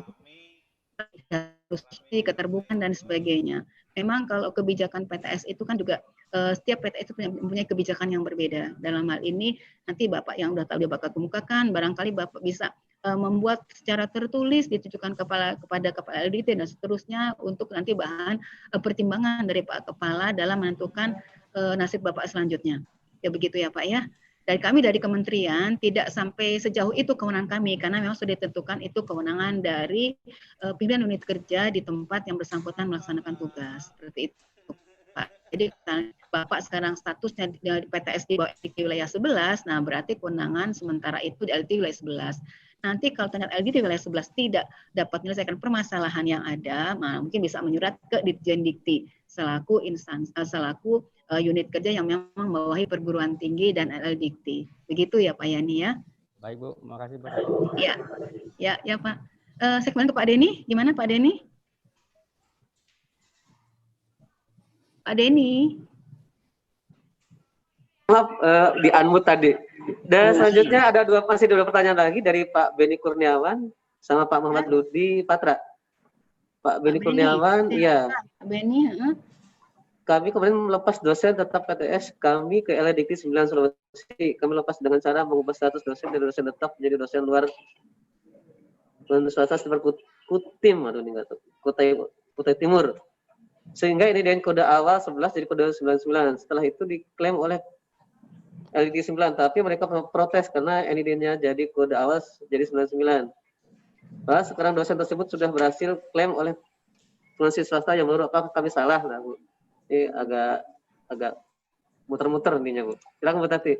Mungkin Bu Tati bisa lebih jelas tanya di chat, di chat. Oke. Terkait dengan IDN, Bapak Ibu sekalian, ya memang NIDN ini, NIDK dan NUP itu adalah tusinya di Ditjen Dikti. Jadi terkait dengan perubahan NIDN itu lebih ke Ditjen Dikti di sana. Nah, kami Biro SDM itu terkait hanya dengan mutasinya saja Bapak Ibu sekalian. Nah, nanti ini untuk NIDN barangkali nanti saya bisa berikan kontak person yang bisa dihubungi di sana kepada Pak Ses atau kepada Ibu Dewi barangkali nanti ya, biar nanti kalau udah berhubungan dengan kaitannya dengan NIDN langsung ke Pak Mulyono di Direktur Sumber Daya Ditjen Dikti. Nah, di sana yang akan ngurus NIDN. NIDN dan Pak Mul atau Pak Iwan ya? Sekarang masih Pak Mul. Masih Pak Mul, Pak Mulyono. Jadi nanti ini Pak Beni, mungkin nanti jika diperlukan kami bisa berikan nomornya Pak Mulyono supaya berkomunikasi dengan Pak Mulyono secara langsung terkait dengan perubahan kode ya, karena memang tiap unit kerja memiliki kode yang berbeda. Begitu ya, misalnya LDT wilayah 11 berapa, LDT wilayah 9 berapa, itu memang ada perubahan kode seperti itu. Nah, nanti dicek di sana, disampaikan ke Pak Mulyono, bisa Pak Beni, gitu ya Pak Beni ya, terkait dengan perubahan kode NIDN. Nah, yang berikutnya Dan, yang tadi berikutnya dari Pak Muhammad Lubi Patra. Pak Muhammad Lubi Patra ya. Iya, izin menanyakan terkait usulan PNS non dosen seperti kami mengusulkan NIDK, apakah boleh terlebih ada PTS menerima? Terlebih ada PTS menerimanya dan apabila tidak boleh, mengapa tidak boleh dibolehkan? Legal sendirinya apa ya Bu? Kemudian apabila rasio kampus lama menjadi tidak ideal, namun apabila usulan dosen JBS berkasnya lengkap dan JBS tidak ada masalah meninggalkan masalah baik kewajiban maupun utang kewajiban ke PT lama dan tidak ada masalah juga di PT baru, apakah kiat kami LDIKT 11 dalam menindaklanjutinya? Silakan Ibu. Enak banget ya pertanyaannya ya. Ibu di chat coba Ibu. Coba deh, saya buka ya. Muhammad Ludi Patra. Muhammad Ludi Patra. Agak ke bawah. Izin menanyakan terkait usulan PNS non dosen seperti kami mengusul NIDK, apakah boleh terlebih ada PTS menerimanya dan apabila tidak boleh, mengapa tidak dibolehkan? PNS sebenarnya mengusulkan NIDK, apakah boleh terjadi apabila PTS pindah dan tidak boleh menganggap legal standing apa ya Bu? Kemudian apabila dosen kampus lama menjadi tidak ideal, apabila usulan dosen sampai kelas lengkap. Ini beberapa persoalan dijadikan satu ya, jadinya jadi agak bingung ini. Jadi begini Bapak sekalian, ini misalnya ini PNS non dosen, terus ngusul ini NIDK gitu ya. Apakah boleh gitu kan? Nah sekarang Bapak sekarang begini, sepanjang statusnya itu sebagai dosen tidak tetap itu bisa saja ya dengan NIDK. Nah tergantung nanti PTS-nya itu mengusulkan atau tidak seperti itu. Kemudian Pak Dirjen mengeluarkan tidak NIDK-nya. Jadi begini Bapak sekalian, kan status dosen itu ada dosen tetap, ada dosen tidak tetap kan begitu. Untuk dosen tetap keluarnya kan NIDN, untuk yang tidak tetap kan NIDK. Nah, kemudian lagi ada NUP gitu kan. Nanti kita di yang berikut ini sebetulnya ya. Tapi tidak apa-apa seperti ini. Jadi gambarnya seperti itu. Cuma juga jangan lupa ya, ini yang juga jangan dilupakan karena beberapa waktu yang lalu pejabat lingkungan kami juga ada sempat jadi temuan pihak Itjen, ada yang namanya larangan rangkap jabatan. Ya, jadi kalau seperti misalnya ya salah seorang PNS ya pejabat di salah satu di kita gitu misalnya pejabat di LL Dikti atau di kami itu di kementerian lah di salah satu ditjen. Kemudian jadi dosen DPK di LL Dikti. Nah ini kemarin jadi temuan Itjen karena dianggap itu seolah-olah seperti rangkap jabatan. Padahal selama ini kita ketahui yang boleh rangkap jabatan hanya 3 jabatan. Yang pertama adalah jaksa. Itu pun masih dalam lingkup kejaksaan. Misalnya seorang jaksa menjadi kepala kejaksaan negeri misalnya itu masih boleh. Kemudian perancang perundang-undangan itu boleh, misalnya perundang-undangan menjadi salah satu pejabat keseluruhan di lingkungan Kemenkumham misalnya masih boleh. Nah, atau yang ketiga itu adalah diplomat. Ini pun untuk regional tertentu. Kalau saya nggak salah Amerika dan Eropa boleh rangkap jabatan. Tapi yang di luar itu tidak boleh ada rangkap jabatan. Jadi kalau misalnya ada seorang pejabat gitu ya di lingkungan kementerian, kemudian jadi dosen tetap di salah satu PTN, nah itu tidak boleh, apalagi dengan NIDN, nah itu dianggap itu, jadi nanti rangkap jabatan. Tapi kalau sebagai dosen tidak tetap, nah itu baru boleh. Nah sekarang, jadi kalau Pak Ludi tadi di sini, nah misalnya sekarang nih non dosen, kemudian ngusul NIDK kayak begitu ya. Nah kalau misalnya terpenuhi persyaratannya, nanti silakan hubungi Pak Mul, ya teknisnya pengajuannya seperti apa. Nanti Pak Mulyono ini yang menangani NIDN, NIDK dan NUP. Nah, kemudian ini satu pertanyaan saja kan kelihatan cuma panjang banget ya. Kemudian apabila rasio kampus lama menjadi tidak ideal, namun apabila usulan dosen berkasnya lengkap dan jabatan tidak masalah, menaikkan masalah maupun utang kewajiban dalam jadi begini Bapak sekalian, ya terkait dengan rasio dosen dan mahasiswa. Nah itu kan memang kita sudah mengacu ke peraturannya sudah ada, sudah ditentukan berapa banyak seperti itu. Karena kalau misalnya sudah rasio dosen mahasiswa ini tidak terpenuhi, misalnya Bapak Ibu pindah kemudian berdampak kepada rasio dosen mahasiswa tidak terpenuhi, ujungnya kan berdampak juga ke akreditasi. Nah, biasanya ini juga nanti akan ditolak oleh Ditjen Dikti. Nah, pasti akan dilihat ini, berapa ini, mahasiswanya berapa, prodinya apa. Nah, seperti itu Pak. Jadi, apapun itu, balik lagi ke persyaratan. Diperhatikan dulu persyaratan yang ditentukan, terpenuhi tidak. Nah, sepanjang terpenuhi, baru diajukan. Tapi kalau tidak terpenuhi, diajukan pun pasti ditolak. Sebelum maju ke Ditjen Dikti, dari kami Biro SDM itu kita lihat nggak ada kekurangan, apa ada kelengkapan yang diperlukan, masih ada yang belum terlampir, itu pasti kami kembalikan, kami tolak. Ya, sebelum ke Ditjen Dikti, apalagi kalau misalnya udah di Dikti terlanjur kami kirim, pasti di Dikti juga ditolak. Ya, itu banyak sekali Bapak sekalian yang ditolak karena terkendala dengan rasio dosen dan mahasiswa. Sepanjang tidak itu pasti dikembalikan oleh Ditjen Dikti. Nah, jadi gambarnya seperti itu mungkin ya Pak Muhammad Ludi. Ya, begitu Pak Denny. Pak Denny. Belum. Ya, silakan masih ada pertanyaan lagi? Bapak Ibu sekalian, di chat juga sepertinya sudah tidak ada. Mungkin bisa dilanjut dengan materi berikutnya, Bu Tati. Hal NIDN, NIK sama NUP. Ya. Izin. Oh izin, silakan Pak. Izin. Pak ya silakan Pak. Maaf Bu, Pak Denny, ini Ya, izin. silakan. Kalau pejabatnya sudah dari awal menolak, sudah dari awal tidak membolehkan, nah itu aja. Tolong di off dulu yang lain. Oke. Artinya di kantor ini Ranjah harus setujunya. Bisa di off dulu Pak Ludi. Pak Ludi tolong di off dulu ya. Ranjah Oke. harus setujunya. Bisa di off dulu Pak Ludi.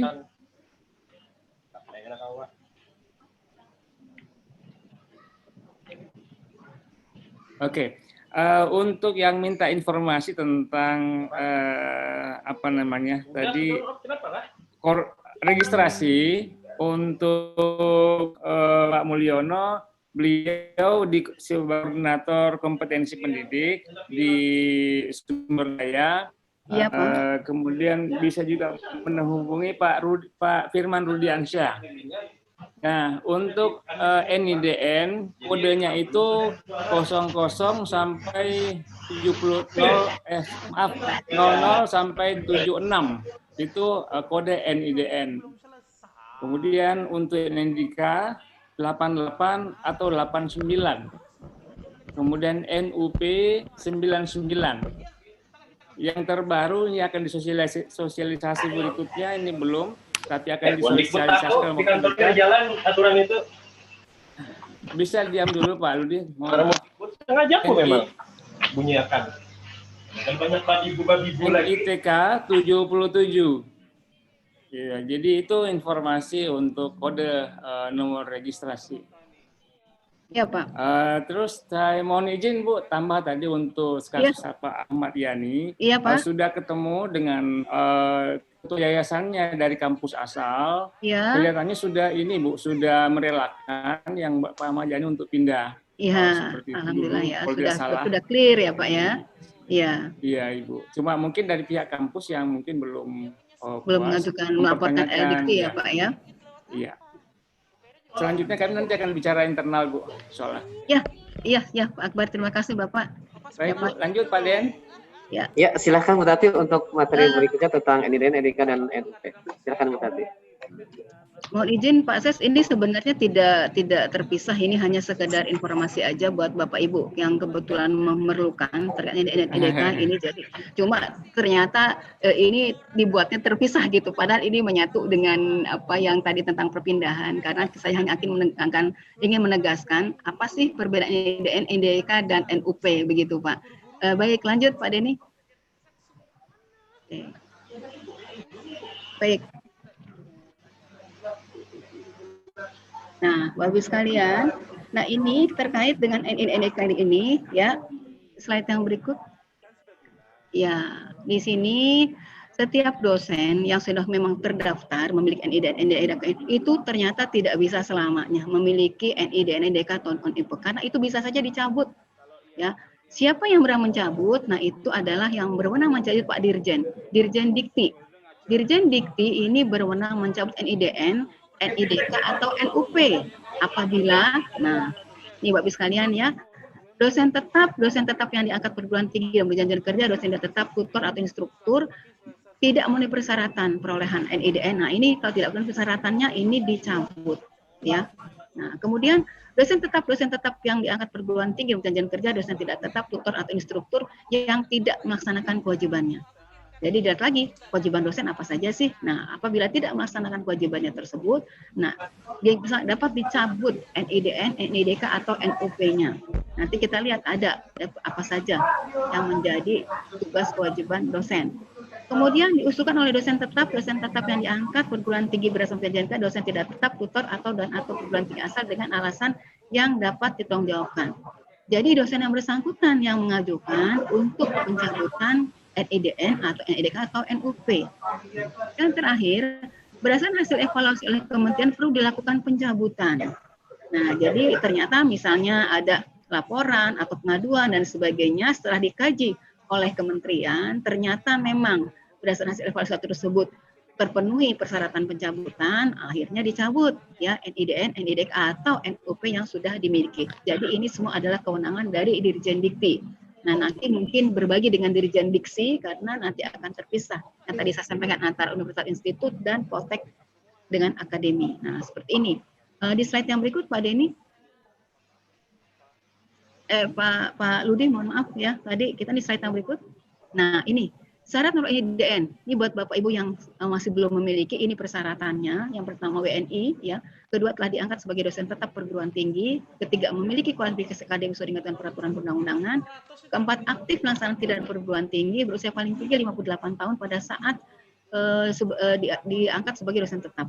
Sehat jasmani dan rohani dan tidak menyalahgunakan narkoba. Nah, di sini syarat untuk mengelola NIDN. Kemudian yang berikutnya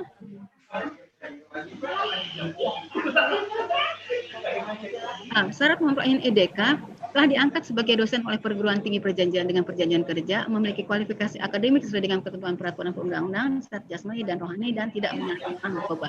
Ini NIDK, persyaratan untuk NIDK. Yang berikutnya persyaratan untuk NUP. Kita lihat persyaratan untuk NUP. Iya, ini baik NUP diangkat sebagai dosen tidak tetap, tutor atau instruktur pada perguruan tinggi, memiliki kualifikasi akademik sesuai dengan ketentuan peraturan perundang-undangan, sehat jasmani dan rohani dan tidak menyalahgunakan narkoba. Ini persyaratan nomor NUP, ya. Kemudian di slide berikut kewajiban dosen. Nah, tadi kan ada salah satu ketentuan kalau tidak memiliki kewajiban dosen, ya itu akan dicabut NIDK atau NIDN atau NUP. Untuk dosen yang memiliki NIDN itu kewajibannya adalah bekerja penuh waktu selama 40 jam setiap minggu. Ini harus dilaksanakan. Kemudian melaksanakan pidana perguruan tinggi dengan beban kerja sepadan dengan 12 SKS pada setiap semester. 12 SKS, ya. Melaksanakan kewajiban yang diatur dalam perjanjian kerja tetap pada perguruan tinggi swasta dan dosen tetap dan pegawai pada perguruan tinggi negeri. Ini bagi yang memiliki NIDN. Untuk yang memiliki NIDK, kewajibannya adalah melaksanakan tridharma perguruan tinggi dengan beban kerja sesuai dengan dalam perjanjian kerja dan melaksanakan kewajiban lain yang diatur dalam perjanjian kerja. Kewajiban yang memiliki NUP, kewajiban dosen tidak tetap, tutor atau instruktur yang memiliki NUP ditentukan oleh perguruan tinggi masing-masing. Nah, seperti ini kewajiban yang harus dipenuhi. Apabila ini tidak dipenuhi, maka bisa saja dicabut oleh Dirjen. Ya, yang berikut. Alhamdulillah, terima kasih Pak Bisan. Itu hanya sekedar tambahan informasi saja terkait dengan NIDK dan NUP. Nah, untuk lebih jelasnya Bapak Ibu sekalian bisa membaca terkait dengan hal tersebut di Permendikbud Dikti nomor 26 tahun 2015, ya. Ini nanti di sini lengkap sekali Bapak Ibu sekalian. Ini adalah terkait dengan registrasi pendidik, tapi di sini juga mencantumkan tentang NIDN, termasuk tadi yang Pak Akbar sampaikan di lampirannya itu ada kode-kode, ya, kode-kode NIDN atau NIDK yang bisa dilihat di permen ini. Mungkin itu Pak Denny yang tambahan dari saya sedikit saja, karena memang sesungguhnya kita tidak terkait secara langsung dengan NIDK dan NUP ini. Justru nanti kalau ada pertanyaan lebih lanjut bisa nanti kita teruskan ke Pak Mulyono di Direktorat Sumber Daya Ditjen Dikti. Baik Pak Denny, silakan Pak Denny. Baik Bu Tati, terus materi yang keduanya. Mungkin Bapak Ibu sekalian ada pertanyaan baik terkait pindah hobes atau NIDN, silakan. Ini sudah ada satu Ibu dari Pak Lasnoto. Samarinda. Ya, apakah dosen PTS yang berasal dari PNS mendapat NIDK dan setelah pensiun menjadi tetap di PTS, apakah harus mendapat NIDK atau NIDN? Oke, baik Bapak sekalian, begini Bapak sekalian. Terkait dengan NIDK, jadi ini NIDK ini semua bisa kirim seorang aja, itu hubungannya dari PU. Gimana Pak? Pak Ludi, maaf Pak Ludi, suaranya Pak Ludi. Oh, kedengaran. Iya. Ya, silakan Ibu, silakan dilanjut. Ya, baik Bapak Ibu. Jadi begini, kalau kita lihat ke lampiran penjelasan ini, Bapak sekalian ya. Jadi di sini memang dimungkinkan untuk perubahan registrasi. Entah dari NIDN ke NIDK atau sebaliknya, atau dari NIDK ke NUP dan sebaliknya, itu bisa dimungkinkan perubahan seperti itu. Nanti tinggal menyesuaikan dengan status Bapak Ibu yang sekarang ini bagaimana. Tapi prinsipnya bisa diubah. Nah, nanti bagaimana mekanismenya, mungkin bisa disampaikan ke Pak Mulyono. Untuk perubahan NIDK ke NIDK, NIDN ke NIDK atau sebaliknya, itu bisa. Pak Majid ya, Pak Majid dari Uni Kaltar ya. Yang selanjutnya itu Pak Majid. Tadi Pak Lasnoto yang tadi. Lasnoto. Oh, tadi Pak Lasnoto. Tadi. Pak Lasnoto. Iya. Ya Pak ya. Oke.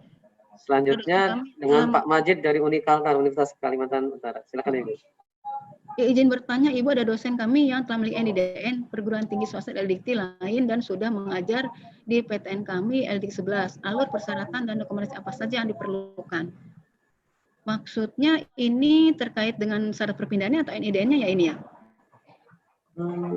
Dan sudah mengajar alur persyaratan dan rekomendasi apa saja yang diperlukan?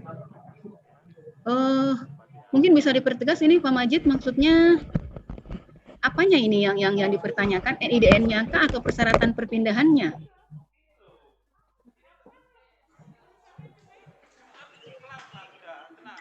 Perpindahannya. Perpindahannya. Iya, perpindahannya. Nah, perpindahannya ya. Jadi begini, kalau Pak Majid ya, ini persyaratan prinsip seperti tadi Pak. Ya, kalau misalnya sudah pada saat ini, sepanjang memang diperlukan ya telah memenuhi persyaratan, tidak apa-apa Pak, dilanjutkan saja, diusulkan ya Pak ya ke LDikti wilayah 11. Nah, nanti di sini ditempuh mekanisme prosedur yang memang harus dilaksanakan. Kalau di sini memang dia non PNS, itu saya di wilayah setempat saja Pak. Tapi kalau misalnya semula yang bersangkutan adalah PNS, nah itu harus lanjut ke kementerian begitu Pak. Ya, Pak Majid. Pak Majid. Mungkin itu Pak Majid jawaban dari Bu Tati. Untuk selanjutnya Bu Tati dari Pak Andi. Pak Andi. Di Zulit Nayanti. Pak atau Ibu nih? Ibu ini yang Ibu yang tadi ya? Ya. Ya, silakan Ibu. Apakah dosen yang telah memiliki NIDN bisa mengajukan NUPTK untuk guru sekolah?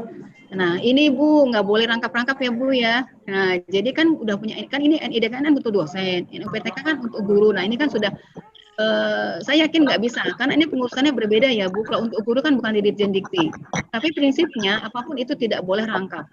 Ya, jadi nanti Ibu harus memilih, Ibu mau dosen atau mau guru ini, kan begitu. Ya, jadi nanti untuk jelasnya itu tadi saya sampaikan ya, kalau NIDN nanti coba Ibu komunikasikan dengan Pak Mulyono melalui LDikti, misalnya seperti itu ya Bu ya. Karena saya khawatir nanti kalau jadi temuan Ibu punya dua jenis nomor induk, nah nanti kemudian Ibu terlanjur terima tunjangannya, nah kalau harus mengembalikan tunjangan, nah Ibu nanti kewalahan. Jangan sampai itu terjadi ya Bu ya. Karena kita beberapa waktu yang lalu ada seperti itu, bukan NIDN terkaitnya dengan jabatan fungsional yang tidak ada di peta jabatan, begitu jadi temuan harus mengembalikan banyak sekali Bu. Pangkat jabatan diturunkan, harus mengembalikan selisih tunjangan jabatan diterima. Nanti jangan sampai nanti Ibu punya NIDN dan IPTK, terima tunjangan dua-duanya, jadi temuan harus mengembalikan.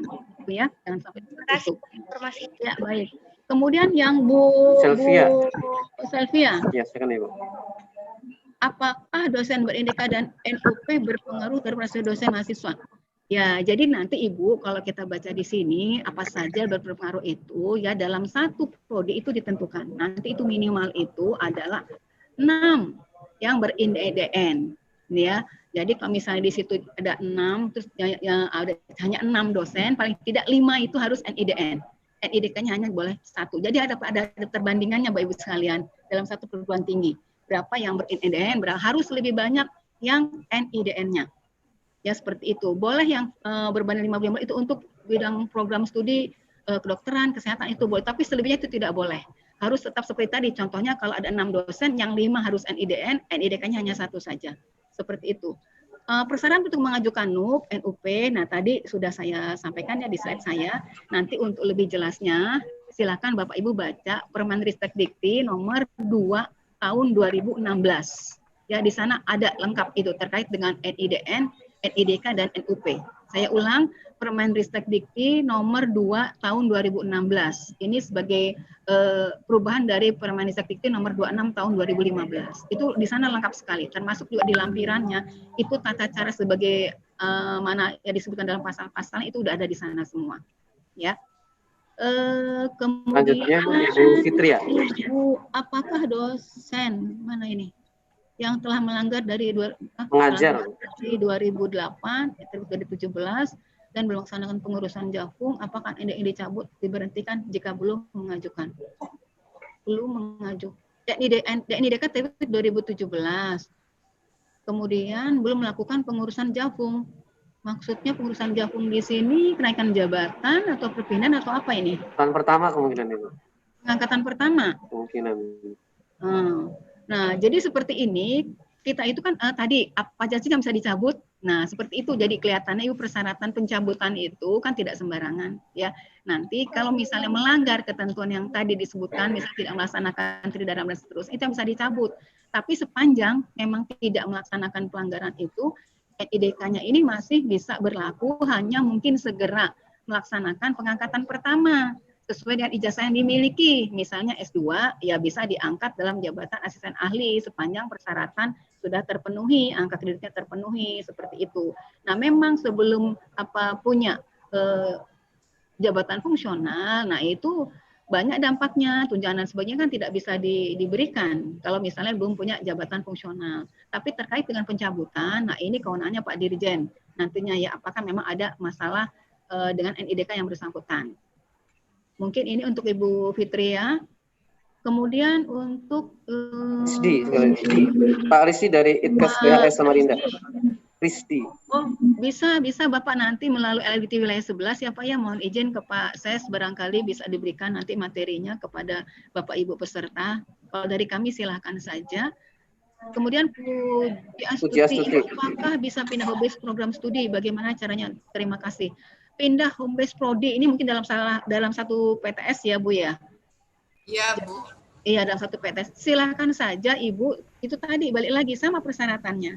Sepanjang fakultas ataupun jurusan di situ memang yang satu bersedia menerima, satu bisa melepas, kemudian juga pimpinan PTS-nya juga menyetujui, silakan saja Ibu. Balik lagi ke rasio dosen mahasiswa juga terpenuhi, nah itu nanti tergantung kebijakan dari pimpinan unit kerja yang Ibu saat ini bertugas gitu. Itu Ibu.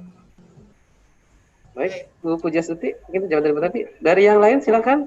Masih ada pertanyaan terkait pindah home base atau NID dan NIK NUP? Silakan Bapak Ibu. Saya lagi Pak Denny boleh? Iya, silakan Bu Andi, silakan. Oh iya, ini tentang kasus teman-teman ya. Ada kemudian beberapa teman-teman yang mengajar tidak sesuai dengan linearitas ilmunya. Misalnya dia pendidikan kemudian ngajar di program studi yang lain. Apakah berdampak juga itu Pak terhadap NIDN kita atau kan mungkin berdampak pada intinya apakah berdampak negatif pada yang bersangkutan? Ya, baik. Silakan Bu Tati. Iya, jadi terkait dengan penugasan Bapak Ibu sekalian ya, memang kalau dulu kan memang mutlak sekali linearitas ini, S1, S2, S3-nya harus linear. Kalau sekarang ini tidak. Dalam arti linearnya itu adalah antar ijazah terakhir yang dimiliki di bidang penugasan. Jadi dilihat ijazah terakhirnya. Bisa saja S1-nya dia hukum, tapi S2-nya magister manajemen. Berarti dia bisanya jadi dosen di fakultas ekonomi terkait dengan manajemen, bukan hukumnya, meskipun dia sebelumnya pakar bidang hukum gitu ya. Nah seperti itu. Nah jadi sekarang tidak harus linear, misalnya kalau S1-nya sarjana hukum, S2-nya harus magister hukum, tidak. Tapi dilihat diambil adalah ijazah terakhir, seperti itu Bu Andi ya. Nah jadi kalau terkait dengan penugasan di perguruan tingginya, nah, nanti di sini memang tergantung pimpinan di perguruan tinggi yang bersangkutan. Nah ini memang tidak jarang terjadi, rekan kami sendiri ya ada mengalami seperti itu. Dia sebetulnya S2-nya di manajemen, tapi ternyata di perguruan tinggi tempat dia melaksanakan tugas sekarang, ternyata dia diserahi tugas statistik ya. Iya, statistik Bu. Nah, jadi kan itu juga agak bukan agak ya, sangat jauh gitu kan ya. Tapi itu tadi Bu, balik lagi kita kalau terkait dengan seperti itu penugasan, nah itu yang lebih kan perguruan tingginya Bu ya. Kalau kami memang di aturan itu paling tidak penugasan itu haruslah linear dengan ijazah yang terakhir yang dimiliki. Ini nanti berdampaknya itu ke NIDN, ini tidak berdampak ke NIDN atau NUP, tapi dampaknya nanti itu kalau untuk mengajukan kenaikan jabatan, apalagi nanti kalau mau ke profesor itu harus harus memenuhi matriks antara penugasan dengan ijazah yang dimiliki, termasuk juga dengan karya ilmiah yang dihasilkan, itu harus sesuai dengan bidang penugasan. Nah, kalau dengan NIDK itu tidak ada pengaruh meskipun mengajarnya misalnya tidak sesuai dengan ijazah akademik atau penugasannya, itu tidak terpengaruh Bu Andi ya. Tapi jadi NIDK tetap berlaku, tetap bisa diakui gitu Bu. Pengajuan Ya. sertifikasi dosen itu berpengaruh juga ya Bu, kalau misalnya kita ngajarnya tidak sesuai dengan bidang studi kita. Bidang kita masing-masing. Apanya berpengaruh? Untuk pengajuan sertifikasi dosen, Bu. Tujuan sertifikasi dosen. Nah, itu kan kayak gitu nanti dilihat lagi di sini Bu ya, persyaratannya untuk registrasi itu apa saja sih. Nah, disebut nggak itu komisi? Setahu saya tidak disebut di situ Bu ya. Nah, tapi nanti kalau misalnya memang ada semacam portofolio, nah itu nanti beda lagi Bu, kan tadi harus mengisi di sana kan. Nah, itu nanti coba itu tadi, karena ini ada ranahnya udah Pak Mulyono di Direktur Sumber Daya Bu. Nanti biar mungkin dari LDikti yang Bapak menghubungi Pak Mulyono ya Bu ya. Makasih banyak Bu informasinya. Ya, baik, sama-sama Bu Andi ya. Ya baik, Ibu mungkin bisa menambahkan terkait tidak sesuai tidak lintas dengan bidang penugasan. Mungkin tidak bisa dihitung angka kreditnya Bu Andi nantinya pengajarannya. Nanti mungkin bisa dimasukkan ke bidang penunjang atau pengabdian nanti angka kreditnya. Gitu ya Pak. Itu. Iya, di pengajarnya tidak bisa dinilai angka kreditnya karena tidak sesuai. Iya. Saya Ibu Tati. Terima kasih. Ya. Ada yang lain? Silakan.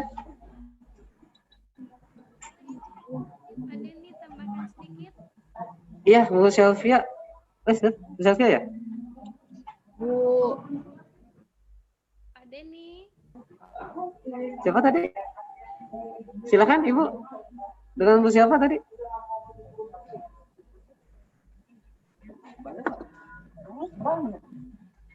Silakan. Mohon izin Pak Denny. Iya, silakan Bu Sylvia, silakan. Oh ya, terima kasih Pak Denny. Selamat siang. Iya, silakan. Ya, siang Bu Sylvia ya. Ya, baik. Sedikit menambahkan informasi terkait dengan apakah dosen ber-NIDK bisa berpengaruh ke rasio dosen. Jadi kebetulan kami di STT Migas ini kan khususnya di bidang perminyakan itu, Bu, untuk dosen-dosen saat ini sudah rata-rata perpagiannya di atas standar minimum. Ya. Nah, kebetulan ada beberapa dosen yang sudah pensiun dari Pertamina, katakanlah seperti itu, dari industri migas, dan ada juga yang masih aktif. Kalau secara administrasinya Ibu memenuhi untuk NIDK, namun kan belum bisa untuk diangkat jadi dosen ber-NIDN. Nah, dosen-dosen yang seperti itu yang saya tadi tanyakan Bu, apakah berpengaruh ke rasio mahasiswa kita? Sementara seperti itu Ibu, terima kasih. Ya, Ibu, jadi nanti, jadi nanti saya sampaikan tadi Ibu ya, jadi kalau nanti kita ngacu ke Permenristek Dikti nomor tahun 2016 ini Bu, nomor 2, nah antara penjelasan seperti itu. Ya Bu ya, jadi nanti untuk lebih jelasnya memang lebih ke Pak Mulyono ya Bu penjelasannya, karena memang yang menangani NIDK NUP ini di Pak Mulyono semua, bukan di kami di Biro SDM gitu. Kami hanya secara umum saja, tapi tentang pengajuan, kemudian tentang persyaratan, tentang teknis penolakan dan sebagainya, itu lebih di prosesnya di Direktur Sumber Daya. Nanti di sana dilihat Ibu apakah dengan kondisi seperti ini masih dimungkinkan dan sebagainya, karena peraturan ini juga sementara ini juga akan direvisi Bu, karena ini kan masih Permendikbud Dikti ya. Ke depan semua Permendikbud akan diubah menjadi Permendikbud. Nah, barangkali nanti kalau misalnya ada hal seperti itu disampaikan ke Direktur Sumber Daya, bisa jadi bahan masukan untuk penerbitan Permendikbud yang berikutnya. Nah, sementara kalau yang di sini sekarang ini kita masih tetap mengacu ke Permendikbud nomor 2 tahun 2016 ini, Ibu. Jadi nanti coba Ibu kembali baca di sana ya peraturannya seperti apa. Kalau misalnya memang ternyata belum ada di peraturan ini, nah mungkin bisa diusulkan supaya nanti di Permendikbudnya bisa dipertimbangkan untuk penambahan pasal terkait dengan Ibu sampaikan tadi, begitu Bu. Siap. Terima kasih Ibu. Iya. Selamat. Iya. Sama Bu Sylvia, iya Bu. Ya, maaf Ibu menambahkan tadi yang Bu Sylvia tanyakan kan, apakah NIDK itu berpengaruh ke rasio dosen? Iya, tadi itu pertanyaannya sih intinya Ibu tadi itu. Iya.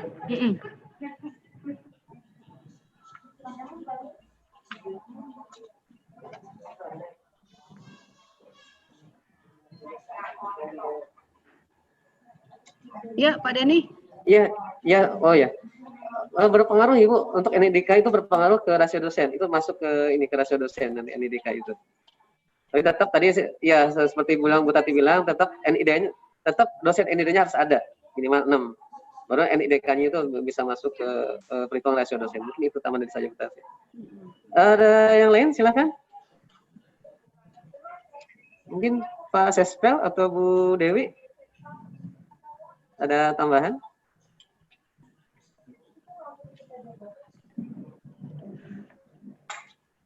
Tidak ada lagi? Jika tidak ada, mungkin kalau ada pertanyaan yang lain dari yang lain bisa langsung disampaikan ke pihak kepegawaian LDikti, bisa lewat email atau langsung lewat chat ke LDikti nanti. Mungkin itu Bapak Ibu sekalian materi yang bisa disampaikan oleh Bu Tati terkait Homebase dan IDN. Iya, Pak Den.